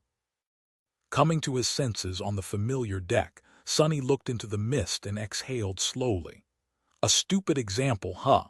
Professor Obel might have been right. Humanity needed a little stupidity to survive. Tiredly closing his eyes, he lowered his head and sighed. "This is going to be a very, very long day." Chapter 14, 23 lines in the sand today. I am not going to die. Sitting on the white sand, Sunny was staring at the crude map drawn in front of him. On it was Windflower, everything he had learned about the Misty Island at least. The hidden bay where the chain breaker had crashed served as the southernmost point. To its east were the Bone Orchard and the Hollow Butterfly. To its west were the hunting grounds of the Rotting Leopard. Undying Slaughter was straight ahead, to the north, and behind her was the Seeker's Tower. There were many more marks in the sand, of course. Sunny had marked the location of every nightmare creature he knew of, and there were plenty, many of whom had killed him at least once, as well as all the landmarks he had discovered. The Millipede Chasm separating the far side of the island, the abandoned port where the harrowing Vine Terror dwelled, the overgrown shrine that was like a nightmare within a nightmare, the inescapable lake which had turned red because of the gargantuan carcass floating in it, the deathly ring of black obelisks. There were all kinds of ways to die on Windflower. He briefly wondered if there had ever been a map that cost its creator so much suffering. The worst part is that it's nearly useless. One map was not enough to help him navigate the island. The nightmare creatures populating the fog did not stay in place, making his attempts to mark their locations pointless. Devouring Beast especially had a way of appearing in the most unexpected places due to her speed. The indescribable being that hid in the mist above the island was unpredictable as well. So, what he had to do was to not only map every powerful abomination imprisoned on Windflower, but also map their movements. The drawing in the sand was only the starting point. Sunny had to mentally construct dozens more, each slightly different. Only then would he get a clear picture of where the most terrible nightmare creatures were at each moment of the loop, and know how to avoid them. That in turn would allow Sunny to chart the fastest path to Effie and back. The problem was that tracking the abominations was not easy. If anything, it was absolutely lethal. And Sunny did not just have to find each of the horrors once. He had to find them repeatedly at different times, all the while evading the rest of the deadly creatures. He had just started on the task, but was already feeling utterly spent. The mental fatigue that had accumulated in the process of exploring the island was finally becoming unbearable. Sunny couldn't even think straight. Drawing multiple imaginary maps was out of the question. I'm tired." He rubbed his face, feeling rather strange. His body was full of vigor and energy, but his feverish mind longed for sleep. "Keep this up, and you'll really become the Mad Prince. Well, mad at least. Gods know no one in their right mind would call a hideous worm like you a prince." Sunny turned his head slightly and stared at the Sin of Solace. He was too exhausted to even get angry. "Who are you calling hideous? We look exactly the same, idiot." Shaking his head, he turned back to the map. At that point, someone's shadow fell on him. Looking up, Sunny saw Nephis. He was startled a little. "I guess I'm really out of it." Not only had Sunny missed the movements of shadows, he had not even noticed the quiet ringing of her silver anklets. "This is a map of the island." Cassie and Jet were not far behind her. In the recent few revolutions, Sunny had worked a lot on shortening the time it took to rescue Soul Reaper and bring everyone up to speed. Now it barely took him 20 minutes. Well, his companions were still full of questions, but he could tackle them gradually. Sunny had also discarded the habit of moving alone, at least for now, and was currently trying to involve the members of the cohort in challenging the loop. He nodded. "Yeah." Picking up a stick, Sunny pointed to the southernmost mark on the map. "This is where we are." Then he pointed to a mark almost all the way north. "This is where Effie is." Finally, he pointed to a mark near the chain breaker and another one slightly above it. "And this is where we need to go." Nephis studied the map for a few moments, deep in thought. Although she remained silent, Jet asked in a hesitant tone, "Why don't we just beeline it to that glutton?" Sunny shook his head. "I've tried many times, but it's too difficult. There are many great abominations between here and there. Even worse, undying slaughter and devouring beast are also wandering the forest. These two, they are the most dangerous creatures on this island by far." Then he looked at the map. "But there is a cave system running below most of Windflower. If we can move underground, we might get to Effie in time. So we are going to the nearest entrance to the caverns. There are nightmare creatures below ground too, though, so we'll make a short stop first." Jet stared at the map for a few moments, then nodded. With nothing else to discuss, they left the chain breaker behind and set out east, heading for the Bone Orchard. Sunny walked just behind Nightmare, staring into the distance with an empty expression. He felt half asleep. Nephis studied his face with a hint of concern. She hesitated for a while, then asked, "Are you all right?" Sunny flinched and looked at her in confusion. After a few moments passed in silence, he smiled. "Sure, just tired." Her brow furrowed a little. "How many of these revolutions have you been through exactly?" He scratched his head. I don't quite remember at the moment. About 30, I think. Yeah, somewhere around that." Sunny inhaled deeply, then slowly exhaled. "I guess we've been inside this nightmare for 5 months now. Well, 14 months disregarding the time storm. Time flies." Neff's frown deepened. She stared at him for a while, then looked away. "Technically, it flows." While he was considering if that had been a joke, she lingered and then added in her usual even tone, "Maybe it's time to take a break. Aren't you treating yourself too ruthlessly?" Sunny raised an eyebrow, surprised. Nephis was someone he would have never expected to say something like that. Wasn't she a person who treated herself most ruthlessly of all? A person who didn't mind burning alive endlessly if it meant reaching her goal? Looking ahead, he smiled. "All right, if you say so, I'll find an opportunity to rest soon." Sunny didn't add that if he was going to take a break, she would have no choice but to take a break with him. "What shall we do?" His smile widened but then slowly grew dim. It didn't matter. She was not going to remember any of it anyway as soon as the next revolution came. Sunny would be the only one who did. Chapter 1424, Do It Yourself. Eventually, they arrived at the Bone Orchard. The skeletal remains of the dead horrors towered above them, and the subtle sweet smell emanated by the hollow butterfly permeated the flowing fog. The members of the cohort looked around tensely, unnerved by the eerie scene. Sonny, however, had been to this sprawling graveyard many times. He walked nonchalantly between the bones, his steps hurried. "Follow me. It's right ahead." Soon, the great monster revealed itself from the mist. Even though Sonny had explained that it was not dangerous, his companions still couldn't help but grip their weapons tighter. "What the hell is that?" Jet's voice sounded hoarse. Looking back, Sonny gave her a pale smile. "Nephi's and I call these creatures dark butterflies. We've seen another one in action, much further upstream. Needless to say, it's a blessing that the one in front of us is hollow." The four of them stared up at the gargantuan form of the great monster in apprehension. After a few moments of silence, Nephi's finally asked, "So why are we here exactly?" Sonny lingered for a few moments.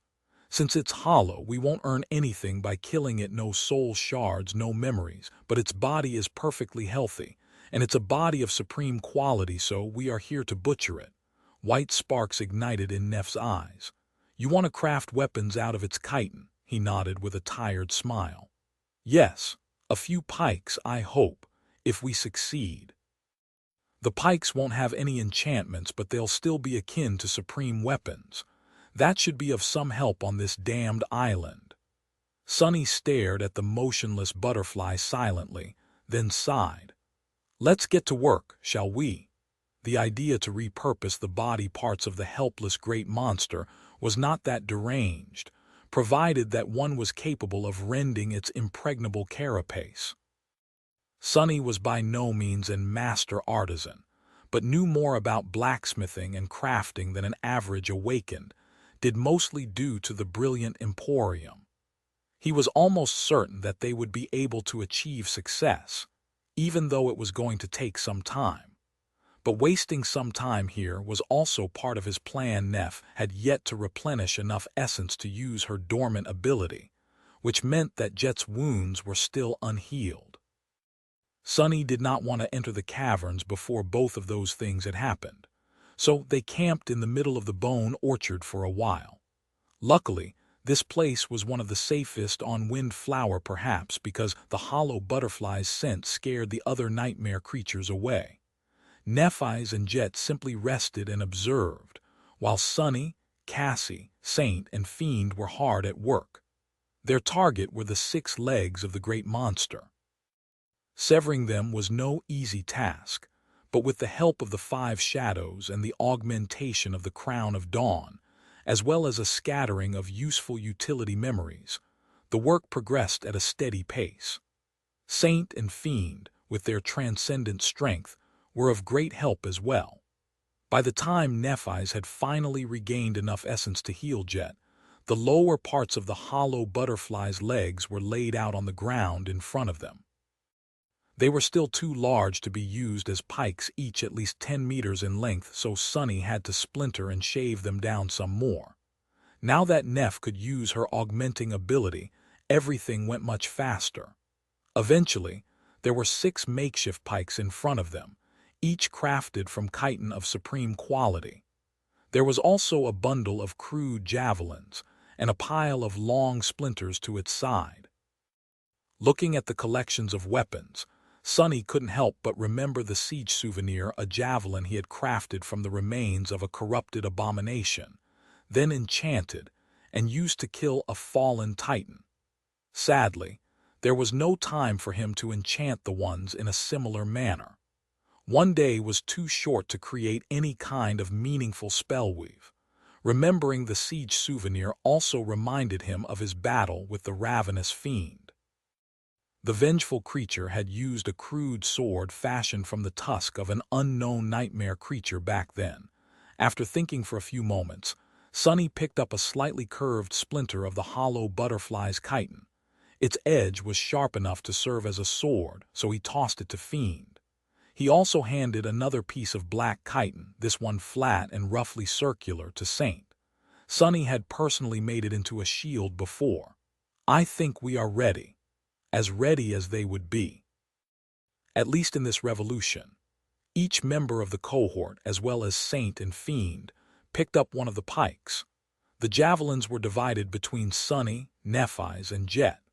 Armed to the teeth, they threw one last glance at the motionless butterfly which was now laying messily on the ground, serene despite being mutilated and deeply disturbing for that reason, and backed away. Sunny led the group through the labyrinth of bones, stopping from time to ascertain their location. Eventually, they had to climb over the spine of an especially large horror and found a small space hidden behind it. There, the ground had been broken by a titanic blow, and a black pit waited for them, full of darkness. "That's our way down." It was one of the entrances to the system of underground caverns that Sunny had found. Using Neff's golden rope, the Everett wine which had once been earned by Cassie in her first nightmare, they cautiously descended into the pit. Soon, the members of the cohort found themselves standing on the rough rock floor of a natural cave, surrounded by darkness. Almost no light reached this deep down, swallowed by the mist above. However, none of them felt too concerned about it. In fact, they even felt relieved for finally having escaped the ever-present fog. There was none of it underground. Sunny had not mapped all the caves yet, but he knew the general location of where they had to go. Carrying the long pike, he took a step into the darkness and sighed. "I hope we won't die here today again." "No, I know we won't." Chapter 1425, Cavern Terror. The caverns were a corrupted terror's territory. A corrupted terror. It had not been that long ago that Sunny would have shuddered from a mere thought of fighting a creature like that. He was still apprehensive, of course, but not nearly as much as a wise person would have been. An abomination of that rank and class was not something a lone master should have the ambition to kill, or a cohort of them, really. Sybil of the Fallen Grace, for example, had not only wiped out the entirety of Low 49 and the enormous battleship sent to rescue its personnel, but also almost ended the lives of Sunny, Neve, and Saint Bloodwave at Falcon Scott. A corrupted terror was a walking disaster of chilling proportions. Of course, just like all people were not the same, nightmare creatures weren't either. One terror could be much more dreadful than another, even within the boundaries of a same rank. How one's aspect countered the creature's powers, or was countered instead, also played a large role. Sybil of the Fallen Grace, for example, had been a harrowing being even among terrors. She had also possessed an especially insidious kind of power, the power to twist minds and subjugate living beings. The creature hiding in the caverns of Windflower was entirely different.